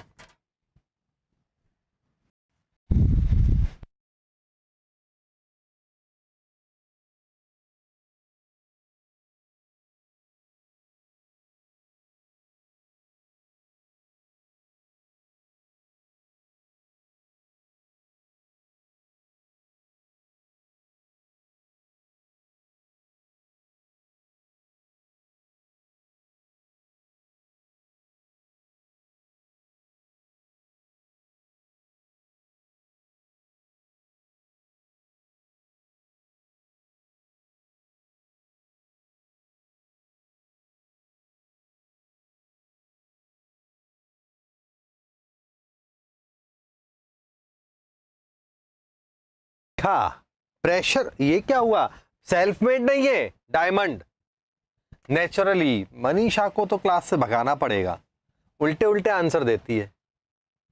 ये है आंसर ग्रेफाइट। अब बात आती है कि ये क्या बवाल चल रहा है, फिर क्या टाइम पास कर रहे हो। तो देखो, नेचुरल फॉर्म कार्बन की नेचुरल फॉर्म कौन सी है? तो आंसर है कार्बन की नेचुरल फॉर्म है ग्रेफाइट, स्टैंडर्ड फॉर्म ग्रेफाइट होती है। हाँ या ना? ये ध्यान रखना। तो इसलिए सारा जो बही खाता है, सारी अकाउंटिंग है ग्रेफाइट से निकलेगी, इधर भी इधर भी इधर भी। क्लियर है कि नहीं? बोलो, कोई प्रॉब्लम है? चले हम अब बात करते हैं यहां पर। अगला जो क्वेश्चन बनता है, एक और क्वेश्चन मेरे मन में उमड़ घुमड़ रहा है, जिससे तुम्हारे दिमाग में हड़कंप आए। यू नो हड़कंप, जलजला, मतलब माइंड हिले। चलो, at room temperature which is more stable, देखते हैं ग्रेफाइट या डायमंड। दो ऑप्शन हैं आपके पास, तीसरा ऑप्शन अपने पास होता ही नहीं है। हमारा जो एंट्रेंस है वो एकदम अलग स्टाइल का होता है, तीसरा ऑप्शन देने का ही नहीं। किसी में 2 दे देते हैं, किसी में 3, 4 नहीं देते। ठीक है, बच्चे को ज्यादा पढ़ना पड़ता है ना। जल्दी से बोलो,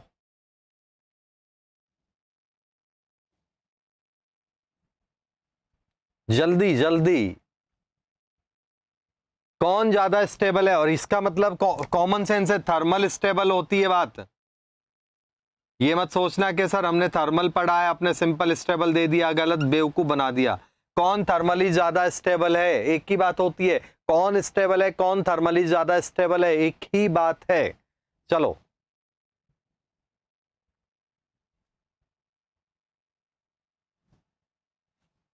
तो वले लिखता answer A, graphite is thermally more stable then room temperature.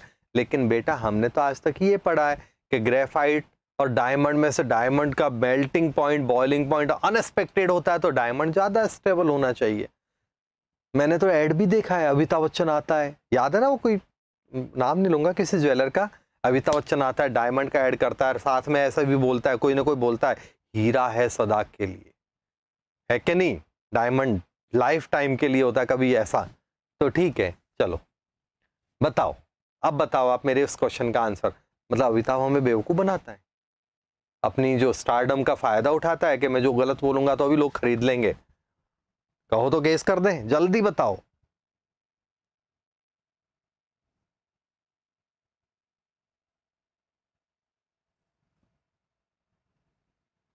बोलो भाई।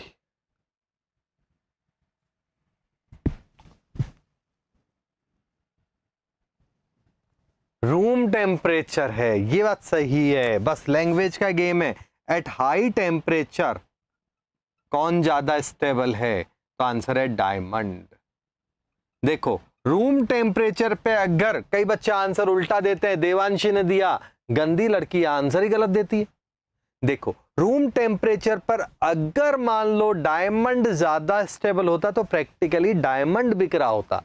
डायमंड ऐसे लेड पेंसिल में कौन होता है, याद है? 1 रुपए की लेड पेंसिल आप मार्केट से लेते हो और उसमें इतनी लंबी लेड नहीं होती, वो ग्रेफाइट की रॉड होती है, याद है ना? इतना अगर डायमंड लो तो आपको लाखों करोड़ रुपए खर्च करने पड़ जाएंगे। तो नेचुरल वे में रूम टेम्परेचर पे डायमंड इजीली मिलता है, मतलब ज्यादा स्टेबल है। ग्रेफाइट को कन्वर्ट होने के लिए लाखों डिग्री, मतलब बहुत ज्यादा हीट की जरूरत पड़ेगी, हजारों, टाइम चाहिए, टाइम के साथ हीट मिलती जाती है ना, तो उतना हीट चाहिए। अगर मान लो ग्रेफाइट रूम टेम्परेचर पर ज्यादा स्टेबल होता तो सूरत वर्ल्ड में लीडर ग्रेफाइट का होता, ना कि डायमंड घिसने का। आ गया समझ में? आ गया? नहीं आया ना?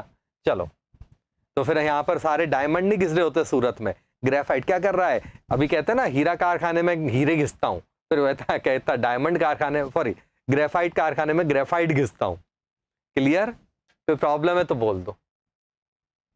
चलो, फुलरीन को वापस आगे कंटिन्यू करते हैं, थोड़ी मजाक मस्ती हो गई। एक्चुअली क्या होता है कि टारगेट मेरा थोड़ा, वैसे मेरे को खुद को भी जल्दी नहीं है, सिलेबस को और अच्छी तरह कर रहे हैं अपन इसलिए, बट बीच बीच में जो दूसरे एडिशनल टॉपिक मैं करवा देता हूं, कोई भी टॉपिक आया उसको लंबा खींच के पूरा समझा दिया, इनऑर्गेनिक का मतलब ये होता है, तो वो टारगेट जो है आपका, तो उसके कारण स्लो हो जाते हैं हम लोग। 4 लेक्चर का टारगेट बनाया, पी ब्लॉक का 5 लेक्चर चला जाता है, क्योंकि वो बॉन्ड एनर्जी का कंसेप्ट हमने बीच में लंबा खींच दिया, आया तो करवा दिया पूरा, क्या फर्क पड़ रहा है। ठीक है, चलो अब हम लोग फुलरीन देखते हैं।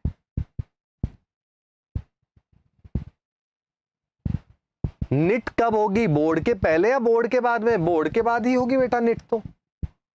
अगले साल का कैलेंडर तो सेम ही रहने वाला है, अभी कोई चेंज नहीं है, घबराओ मत, बहुत दूर है, लेकिन तैयारी अभी से ही करो आप। हाँ, यहां पर एक दो बातें आप फुलरीन में ध्यान रखना।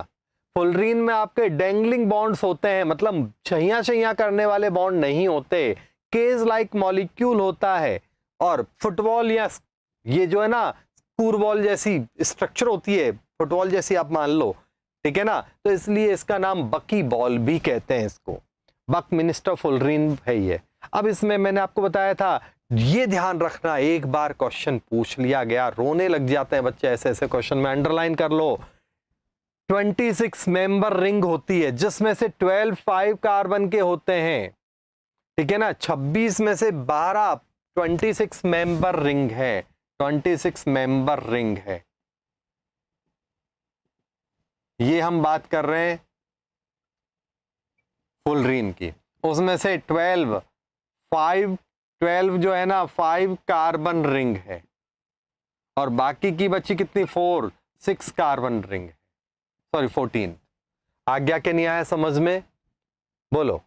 अब ये जो है एक 6 मेंबर रिंग जो है ना, वो 6 और 5 मेंबर रिंग के साथ जुड़ी हुई होती है, ठीक है ना। बाकी मतलब 5 carbon ring connect with 6 carbon ring only.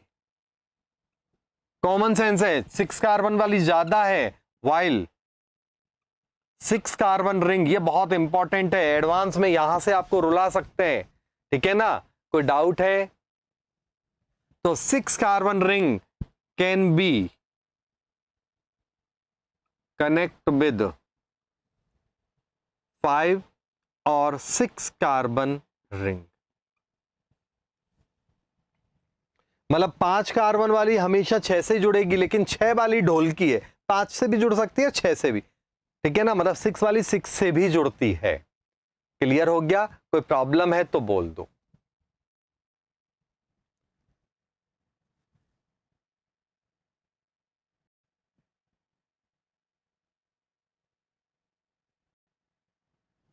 Devanshi और ये कुछ बच्चे अभी टेंशन ले रहे हैं कि JEE निट कब होगा, बोर्ड कब होगा। अभी कैलेंडर कुछ फिक्स नहीं है बेटा, आप टेंशन मत करो। आप सब बच्चे केवल लास्ट ईयर का कैलेंडर को ही फॉलो करो कि JEE जनवरी में होएगा, बोर्ड मार्च में होएगा, अप्रैल और मई में निट और JEE वापस होंगे, एडवांस मेंस के जो पार्ट है पिछले साल की तरह। अब ये एक्सटेंड होते हैं, बढ़ते हैं, तो भी कोई स्पेशल फायदा आपको नहीं मिलेगा, कोई आप लड्डू नहीं फोड़ने वाले हो। आप अपने उन सीनियर से बात कर लो जिन्होंने सितंबर में JEE दिया। 90% मतलब अच्छे बच्चों की बात कर रहा हूँ, जो पहले ही 5 परसेंटाइल 10 परसेंटाइल 20 परसेंटाइल आया, उसकी बात नहीं कर रहा हूँ। वो बच्चों का एक चार्ट बनाना जिनकी परसेंटाइल 85 90s में थी। कितनों ने अपनी परसेंटाइल 6 महीने के लॉकडाउन में घर पे पड़े रहे तब इंप्रूव की, किसी ने नहीं, ज्यादातर की डिक्रीज हुई। तो टाइम से कोई फर्क नहीं है, आप अभी अपनी प्रिपरेशन रखो, जनवरी में JEE हो जाएगा ना तो आपको फायदा ज्यादा मिलेगा, क्योंकि जिसकी प्रिपरेशन अभी ज्यादा अच्छी होगी उसका रैंक का परसेंटाइल अपने आप इंप्रूव हो जाएगा। अप्रैल मई में आप सोचते हो लंबा जाए, तब तक तो सारे मेरे जैसे एवरेज बच्चे भी अच्छी तरह प्रिपेयर कर लेते हैं। अच्छी तरह प्रिपेयर कर लेंगे तो फिर परसेंटाइल गेम में फंस जाते हैं, वो डाउन हो जाते हैं। तो शुक्र मनाओ कि जो बच्चे वेट कर रहे हैं, टाइम बढ़ेगा, हम तो बाद में पढ़ेंगे, नहीं, शुक्र मनाओ, जनवरी में एग्जाम हो, हम अभी से अलर्ट रहो, अच्छी परसेंटाइल ले लें तो अप्रैल अटेम्प्ट की हमें जरूरत ही ना पड़े। क्लियर? ये बात ध्यान रखना। अब पढ़ाई के टॉपिक की बात करें, दूसरे टॉपिक की बात मेरी क्लास में बिल्कुल मत करना। जब हवा की बात है, प्रैक्टिकल में जो डेट आती है उनकी बातें ही करेंगे हम। हवा में जो चलता है ना, ये मे बी छोड़ो। नेक्स्ट टॉपिक लेता हूं, या हाइब्रिडाइजेशन की बात हमारे यहां हो रही थी। तो all are the carbon atom are equal, और sp2 होता है, अंडरलाइन कर लो इसको भी, ठीक है ना, sp2 होता है। इसमें एक डीलोकलाइज्ड पाई इलेक्ट्रॉन होता है लाइक ग्रेफाइट। तो ये बात आप ध्यान रखना, फुलरीन के लिए ध्यान रखने वाले यहां पर है sp2 हाइब्रिडाइजेशन है, पाई इलेक्ट्रॉन्स होता है। दो बातें और ध्यान रखना, और पाई है तो डीलोकलाइज तो होगा ही होगा। कोई प्रॉब्लम है तो बोल दो। अगला पेज शेयर कर देता हूं, जब तक आपको कोई डाउट है तो फटाफट कमेंट देते जाना।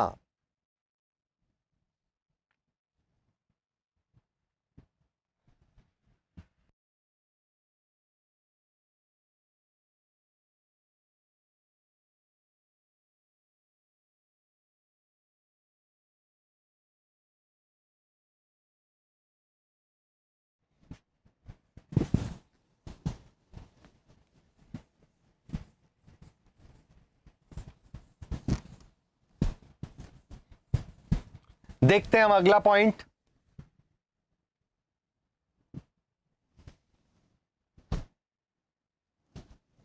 ये हो चुका है, फटाफट देख लो।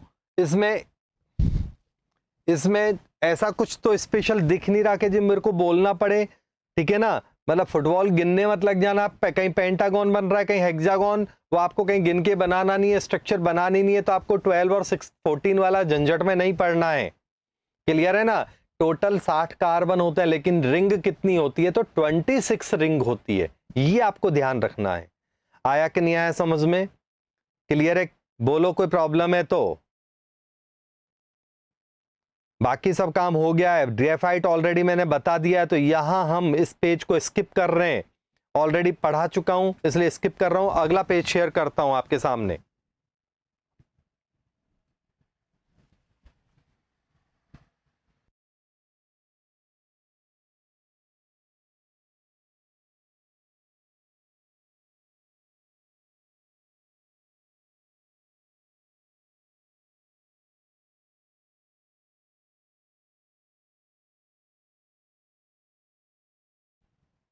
सर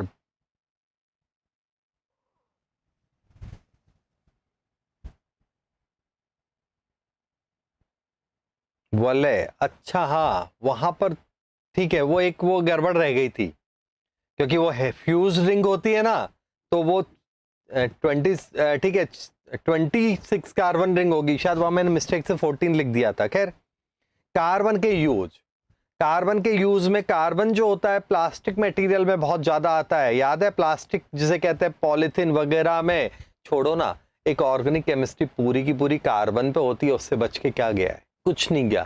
पॉलीमर है, प्लास्टिक है, रबर है, एवरीथिंग कंटेन्स कार्बन। ठीक है ना। लाइट वेट यूटेंसिल्स बनाने में आजकल बहुत काम आता है। पुराने जमाने में कार्बन इतना ज्यादा नहीं होता था। एक बहुत सिंपल एग्जांपल देता हूँ, टाइम पास भी हो जाएगा, आपका माइंड थोड़ा सा बोर होने लगता है उससे बजाय, कि आज के जो 4 व्हीलर है दिखने में बड़े अच्छे अच्छे होते हैं ना, लेकिन होते नाजुक है। जरा भी टच हुआ आपका बम्पर टूट गया, ये मुड़ गया, वो मुड़ गया, सीधा पूरा चेंज होता था। पहले के जमाने में जो कारें आती थी, एम्बेसडर जीपें, प्योर लोहे की आती थी, मजबूत वाले लोहे की, प्लास्टिक मटेरियल नहीं होता था उनमें। देखी होगी आपने, बहुत मजबूत होती थी। तो ये एक अंतर है। प्लास्टिक ने क्या किया? लाइट वेट कर दिया, लुक कर दिया। पुराने जमाने में इनफील्ड चलती थी, राजदूत चलती थी, यामा यजदी चलती थी, यामा वगैरह भी जो पुरानी बाइक्स होती थी वो सिंपल जो भी आती थी एकदम बहुत हैवी होती थी। पता है, एक बार इनफील्ड राजदूत गिर जाए तो अपने जैसे से तो उठती नहीं थी। आज के जमाने में बाइक ऐसी है कि पिकअप जबरदस्त होगा, लेकिन वेट इतना कम होता है कि तेज हवा में बाइक, समझ में आ गया? ऐसा नहीं कि सारी बाइक स्टाइलिश बाइक एक से एक स्टाइल वाली होती है, रेसिंग बाइक है सारी बाइक आजकल। तो मतलब एकदम बेसिक, हर एक कंपनी ने अपना एक या दो बेसिक मॉडल निकाल रखे होते हैं, जैसे प्लेटिना है, ठीक है ना, स्प्लेंडर है। उसके अलावा तो सारे स्टाइलिश रेसिंग बाइक मॉडल ही निकाल दिए हैं, बिकॉज ऑफ कार्बन की मेहरबानी। कार्बन दादा नहीं होते तो लोहे को कितना स्ट्रक्चर शेप देते, और जितना स्टाइल डालते, इतना बड़ी हैवी, इतना मोटा बाइक बनाते जो आज के जमाने में होती है। होता वजन कुछ भी नहीं है, तो उतना पता चला कि कहीं गिर गया तो भारत माता की जय हो जाएगी। हाँ या ना? कोई प्रॉब्लम है? ये रहा आपका पॉइंट। अब देखते हैं अपन यहां पर, ये तो रीड कर लो।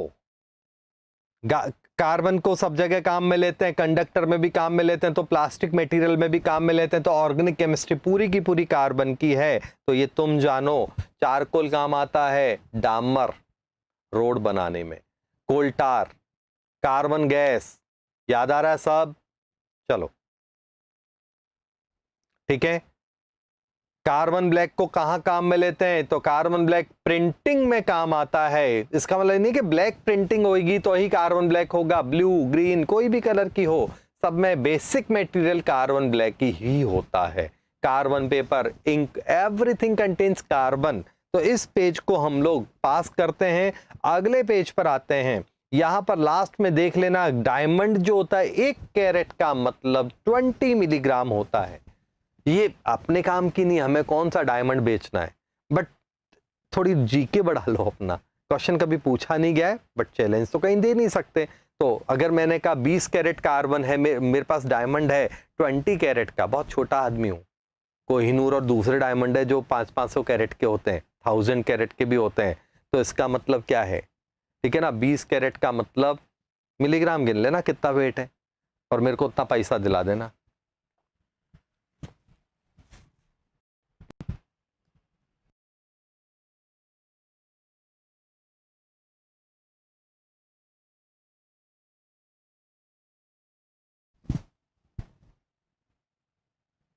अगला पेज देखते हैं हम लोग आपके सामने। अब आ गया आगे का पेज। ये यूज वाला पार्ट तो ऑलमोस्ट खत्म।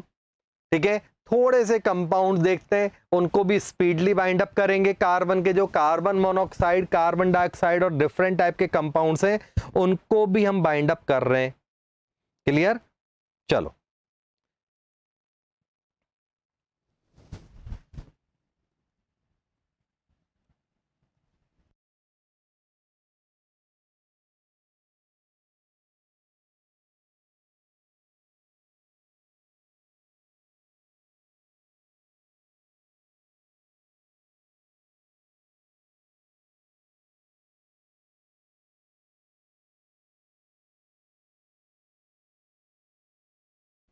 यहां पर कार्बन के ऑक्साइड्स में कार्बन मोनोऑक्साइड है, लॉलीपॉप है। कार्बन मोनोऑक्साइड और कार्बन डाइऑक्साइड की अगर हम बात करें तो कार्बन के ऑक्साइड में कार्बन मोनोऑक्साइड कब बनेगा? जब ऑक्सीजन लिमिटेड है, और अगर ऑक्सीजन जो नॉर्मल में होता है एक्सेस है तो कार्बन डाइऑक्साइड बनता है। कोई स्पेशल क्वेश्चन बनेगा नहीं यहां पर। कार्बन मोनोऑक्साइड का एक और तरीका है, याद है वहां पर जो रिएक्शन है ऑर्गेनिक में हम पढ़ चुके हैं, कंसंट्रेट H2SO4 डाल दो किसी में भी, पानी निकाल देगा, वाटर निकलते क्या बन गया? कार्बन मोनोऑक्साइड बन गया। जैसे ही वाटर निकलेगा वहां पर क्या होगा? कार्बन मोनोऑक्साइड निकल जाएगा। तो CO प्लस H2O ये बना, मैंने इधर लिख दिया। CO प्लस हाइड्रोजन का जो मिक्सचर होता है इसे हम लोग बोलते हैं वाटर गैस। ध्यान रखना, इंपॉर्टेंट है। CO प्लस नाइट्रोजन का मिक्सचर होता है, इसे बोलते हैं प्रोड्यूसर गैस। इसी का एक और नाम है सिन गैस। इसी को एक और नाम बोलते हैं, वो है सिंथेसाइज कराने में काम आती है, इसलिए इसका नाम है सिन गैस। क्लियर हो गया आपको? बोलो, डाउट है तो बोल दो, अगला पेज शेयर करूं। इसमें कुछ समझने का ऐसा है नहीं कि आपको समझाना हो। तो ये दो बातें आपको ध्यान रखनी है, प्रिपरेशन और ये तो कॉमन है। अब बात आती है कार्बन मोनोऑक्साइड और कार्बन डाइऑक्साइड के एप्लीकेशंस।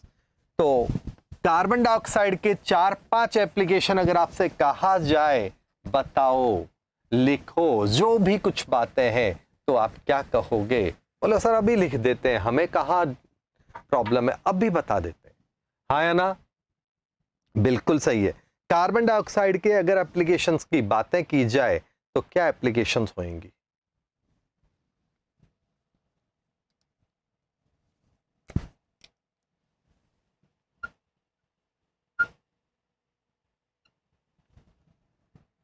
कार्बन डाइऑक्साइड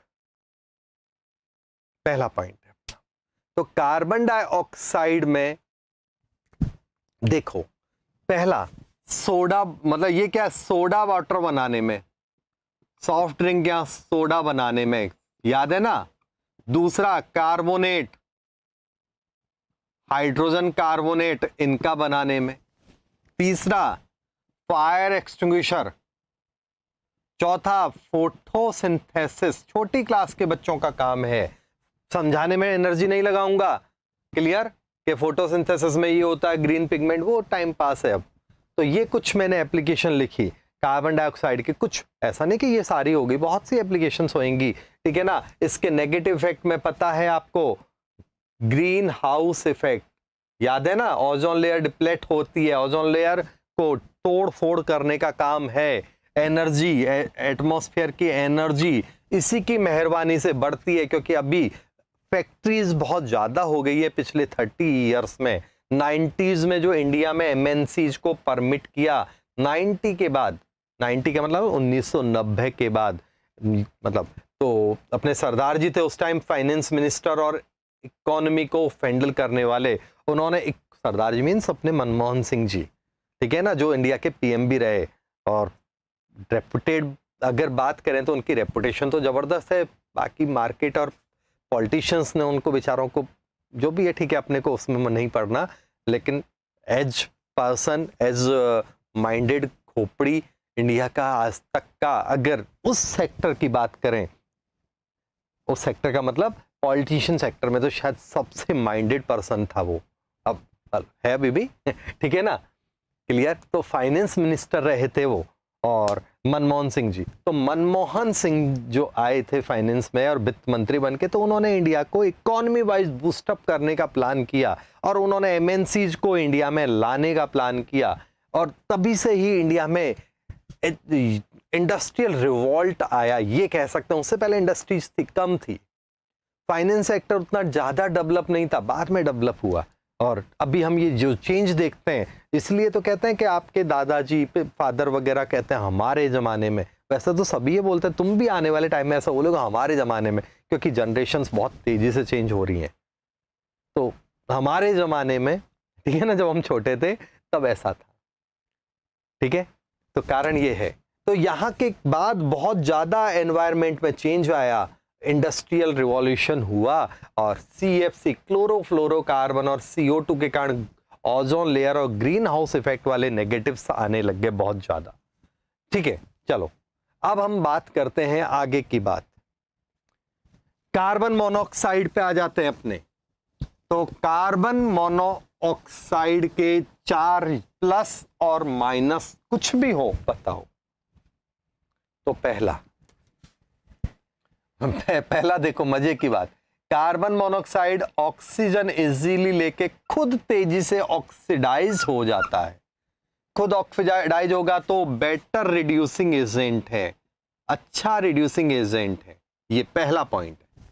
तो रिडक्शन में काम आएगा। मेटलर्जी में देखो आप, रिएक्शंस दे रखी हैं, जिंक ऑक्साइड को इजीली रिड्यूस कर देगा, क्योंकि ये कहेगा भैया कहीं भी ऑक्सीजन है लाओ मेरे को दे दो, तुम एंजॉय करो, काहे को ऑक्सीजन लेके बैठे हो आराम से। जिंक ऑक्साइड को क्या पागल है, ऑक्सीजन का वजन भी बढ़ा रखा अपनी इतनी हैवी बॉडी पे, छोड़ इसको, ला मेरे को पकड़ा, मैं तेरी हेल्प करता हूं, तो अकेला मेटल खुश रहे, जैश कर।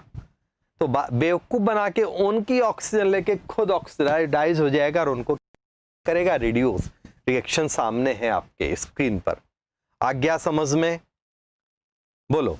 अब इसमें क्या होता है, कार्बन मोनोऑक्साइड में कलरलेस, ऑडियोलेस और वाटर में ऑलमोस्ट इनसॉल्युबल है।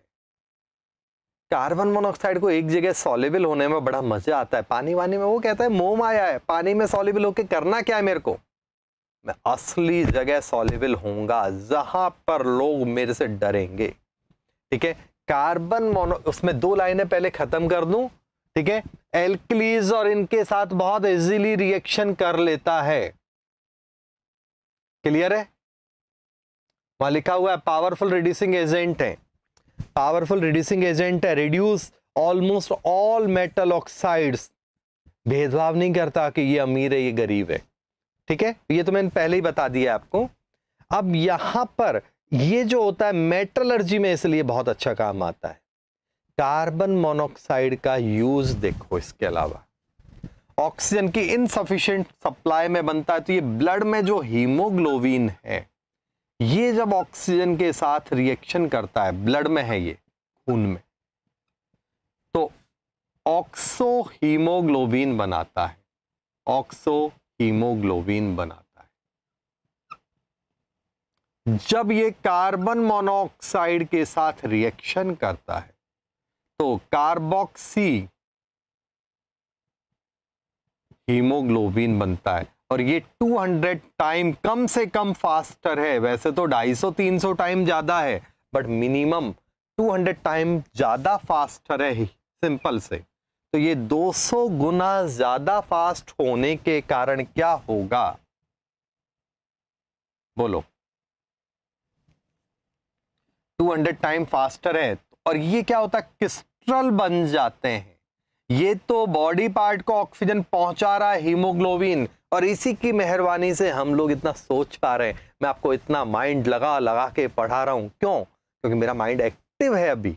मैं ऐसा नहीं कह रहा आपका एक्टिव नहीं है, दूसरे लोगों का एक्टिव नहीं है, बट मेरा माइंड एक्टिव है क्योंकि मेरे माइंड को ऑक्सीजन बहुत इजीली मिल रहा है क्या नहीं? अभी कोरोना टाइम चल रहा है, आप जहां भी जिस भी ऑर्गेनाइजेशन में जाते हो, सबसे पहले वो आपके ऊपर रिवॉल्वर तान देता है, मतलब आपका टेम्परेचर नापता है। उसके बाद वो कहता है ये लो, हाथ उंगली को कहीं डाल देता है कोई छोटी सी डब्बी में, है क्या नहीं? तो लगता है कि 95 के ऊपर है, 97, 98, okay you can go inside. और अगर मेरे जैसे कि 90 के आसपास आया तो भगा देता, भाग मिलकर भाग। आया कि नहीं आया समझ में? तो वो कैसे, ऑक्सीजन बॉडी पार्ट को इजीली मिल रहा है, इसलिए हमारी बॉडी का टेम्परेचर भी मेंटेन है, और हमारा ऑक्सीजन के अंदर जो हीमोग्लोबिन के अंदर ऑक्सीजन लेवल है जो नापते हैं वो भी मेंटेन है। और जब हम बंद कमरे में अंगीठी जला के सोते हैं, बंद कमरे में अंगीठी का मतलब है कि हमारे पास कार्बन है। क्लियर है कि नहीं?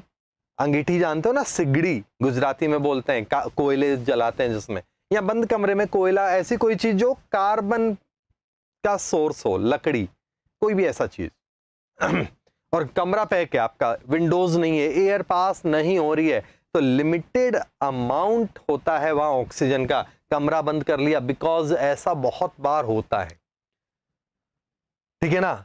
ठंडी जिन एरियो में बहुत ज्यादा होती है, ठंडी के टाइम लोग क्या करते हैं, अभी तो चलो इलेक्ट्रिकल हीटर वगैरह है तो इसलिए चल जाता है, लेकिन कई विलेज एरियाज में, हिल एरियाज में, या लोअर कैटेगरी एरियाज में क्या होता है, जो फाइनेंशियली वीक होते हैं वहाँ क्या करते हैं, एक कमरे में कई सारे लोग बैठे हैं, मान लो नॉर्मल एक बेडरूम है 10 बाय 10 का, उसमें भी 5-7 लोग सो जाते हैं आराम से, ठीक है ना? और विंडोज बंद कर लेते हैं, ठंडी भयंकर है तो कमरा बंद, विंडो बंद, और इतनी ठंडी होती कई एरिया में तो कि सिगरी या ऐसा कुछ भी जला लेते हैं, ठीक है? सो तो गए वो, लेकिन अब उन्होंने गलती क्या कर दी, सिगरी जल रही है, सिगरी में कोल है, रूम पैक है, तो क्या हो गया, वहां पर लिमिटेड अमाउंट ऑफ ऑक्सीजन है जो हमने एब्जॉर्ब कर ली, तो अब हमने अपने यहां पर सांस लेके बाहर निकाल रहे CO2, वो CO2 क्या कर रही है, कार्बन से रिएक्शन करके कार्बन मोनोऑक्साइड बना रही है। तो धीरे धीरे करके क्या हो गया, वहां पर सफोकेशन डेवलप हो जाता है। पता है आपको सफोकेशन का मतलब, उसमें कार्बन मोनोऑक्साइड काफी अच्छा अमाउंट में मिल गया, ठीक है? आया कि नहीं आया समझ में, पहला पॉइंट। अब क्या होगा, अब हमारे यहां पर बंद कमरे में कार्बन मोनोऑक्साइड भी आ गया, हम आ चुके हैं, ऑक्सीजन बेचारा कम है। अब वहां पर रेस लगती है का हीमोग्लोबिन के साथ कौन रिएक्शन करेगा, तो हीमोग्लोबिन के साथ जब रिएक्शन का नंबर आया तो ऑक्सीजन तो बेचारा एक मॉलिक्यूल जुड़ता है, जब तक कार्बन मोनोऑक्साइड के मोर देन 200 मॉलिक्यूल्स जुड़ चुके हैं, 220, 230, मतलब 200 से ऊपर, खत्म। ऑक्सीजन का तो गिनो ही मत, 1 यूनिट जुड़ा जब तक तो उसका पूरा खानदान जुड़ गया वहां पर। धीरे धीरे करके हीमोग्लोबिन, ब्लड के हीमोग्लोबिन में ऑक्सीजन का अमाउंट कम रह गया, कार्बन मोनोऑक्साइड ने कार्बोक्सी हीमोग्लोबिन के क्रिस्टल्स बना डाले, और क्रिस्टल्स बन जाने के कारण क्या होगा, ब्लड का बहना रुक गया, ब्लड फ्लो नहीं हो पा रहा, पहले तो ऑक्सीजन कम, उसके बाद ब्लड चल नहीं पा रहा है, जाम होता जा रहा है, ब्लड मूव नहीं कर पा रहा, फ्लो रुक गया, तो धीरे धीरे करके ऑक्सीजन मिलना बॉडी पार्ट्स को बंद हो जाता है। और यहां पर जब ऑक्सीजन नहीं मिलेगा तो हम ये भी नहीं सोच पाते कि आत्मा माजी सटक ली। आया कि नहीं आया समझ में? सुबह अखबार में अच्छी खासी न्यूज बन जाती है, ठीक है? चलें, कोई प्रॉब्लम है तो बोल दो। अभी ईशान विसयन ने लिखा है कि रिएक्शंस इंपॉर्टेंट है, मींस यहां पर जो रिएक्शंस है उन्हीं की बात कर रहा है बच्चा शायद, तो बिल्कुल ये इंपॉर्टेंट है। जैसे वहां पर अबाउट 300 टाइम लिखा हुआ हीमोग्लोबिन की रिएक्शन, मैं आपको यही बोल रहा हूं 200 टाइम से भी ज्यादा, 220, 240, 250, 200 से 300 के बीच में कोई भी रेशो हो सकता है। क्लियर है कि नहीं? अब बताओ। ठीक है, अगला पेज शेयर करते हैं हम आपके सामने।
होता है ना सर, गैस गीजर में भी यही होता है ना।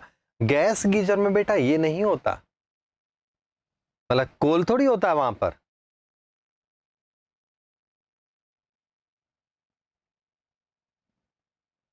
नाइट्रो गेमिंग कह रहा है कि 450 क्या बेटा, आप 650 भी ला सकते हो। कितना साल किसने प्रिपरेशन किया इसका कोई मैटर नहीं होता, कितना वेल अरेंज वे में आप प्रिपरेशन कर रहे हो वो मैटर करता है। कई लोग महीने 2 महीने में भी ऑल इंडिया रैंक अच्छी बना लेते हैं, और कई में बच्चे 5th से चालू करते हैं तो सेलेक्ट नहीं होते। तो ठीक है, अब पढ़ते हैं अपन।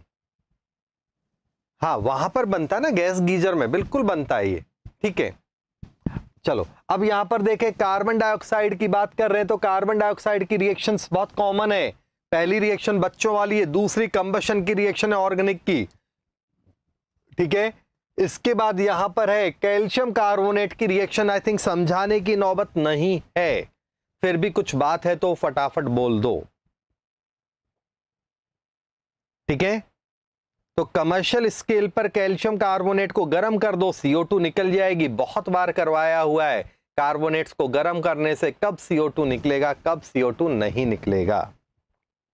अब CO2 का यूज क्या है, तो CO2 का यूज अभी बता ही दिया था मैंने, फिर भी एक बार फटाफट आप देख लो 1-2 मिनट में। तो CO2 का जो यूज होता है, CO2 पहली बात है कलरलेस है, ऑडियोलेस है। कई बच्चों कहेंगे हमें तो पता ही नहीं है, टेस्ट है कि नहीं ये भी बात समझ लो, तो टेस्टलेस भी है। अगर आपको नहीं समझ में आए, ये मैंने CO2 छोड़ी खूब सारी, दिखा आपको कोई कलर, आपको कहोगे सर कि पिक्चर क्वालिटी क्लियर नहीं है आपके, आप अपने खुद छोड़ के देख लो क्लियर है कि नहीं। तो कलरलेस, टेस्टलेस, ऑडियोलेस सब कुछ होता है। ठीक है ना, आया कि नहीं आया समझ में। पानी में सॉल्युबल है, yes it can, but highly soluble नहीं है, लो सॉल्युबल है। इसी के कारण क्या होता है, सोडा वगैरह में कंडीशनल सॉल्युबल है, टेम्परेचर कम है, लो टेम्परेचर पे तो CO2 रहेगी, कोल्ड ड्रिंक पीने का मजा आएगा। टेम्परेचर जैसे ही नॉर्मल हुआ, टेम्परेचर जैसे ही बढ़ा, CO2 वहां से छू करके निकल जाती है। तो पानी में बच्चे गलती करते हैं, सर सोडा बनता है ना पानी में तो अच्छा सॉल्युबल है। अरे नहीं रे, बहुत कम सॉल्युबल है, हमें कितना नाजों से उसको सॉल्युबल करके रखना पड़ता है, ठंडा ठंडा कूल कूल स्टाइल में।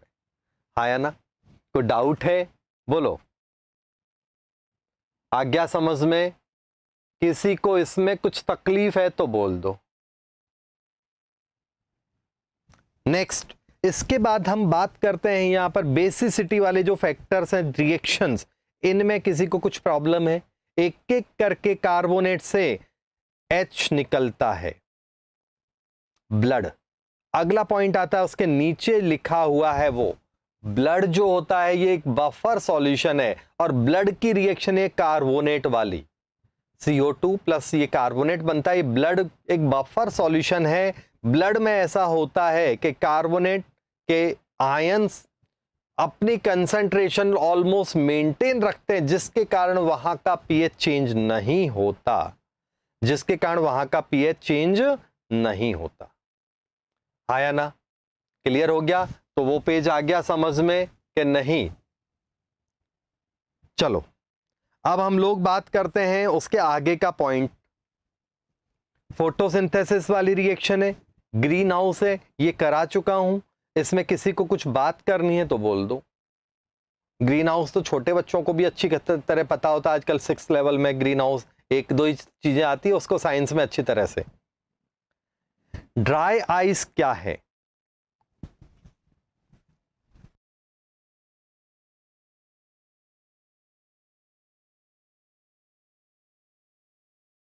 ये ड्राई आइस किसे कहते हैं? तो सॉलिड CO2 को कहते हैं ड्राई आइस।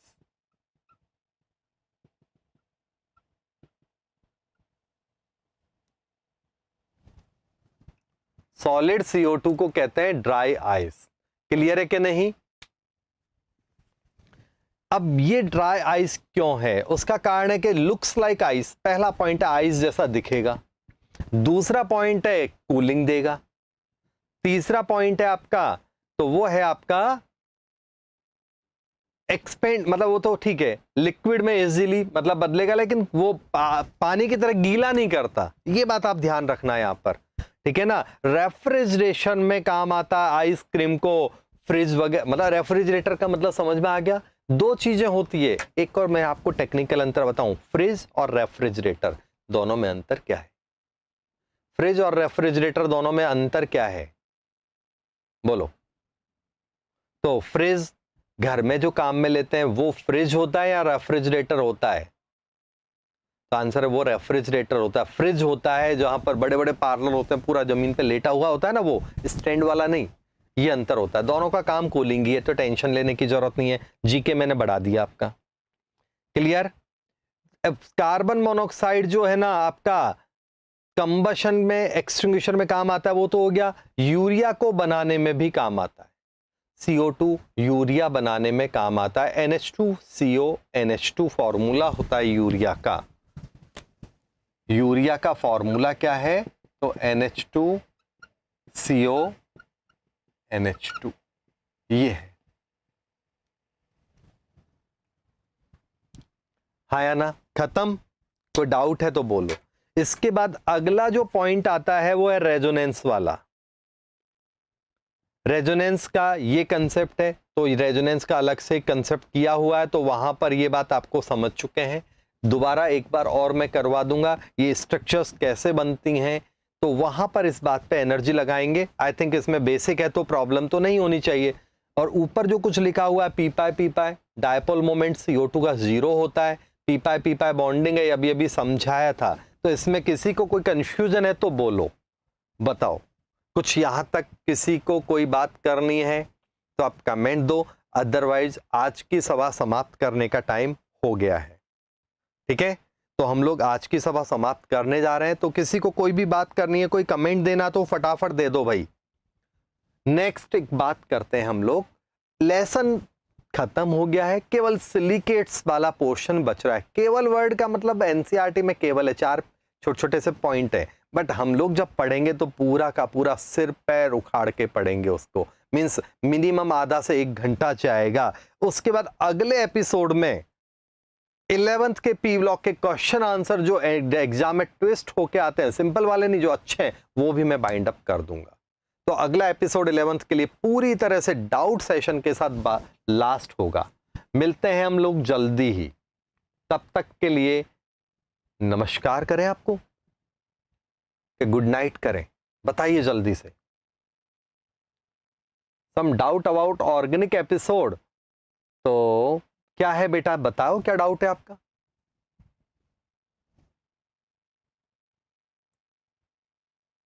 कंफ्यूजन लिखोगे या ऐसे ही दूर करोगे भाई, बोलते रहोगे? बताओ क्या डाउट है।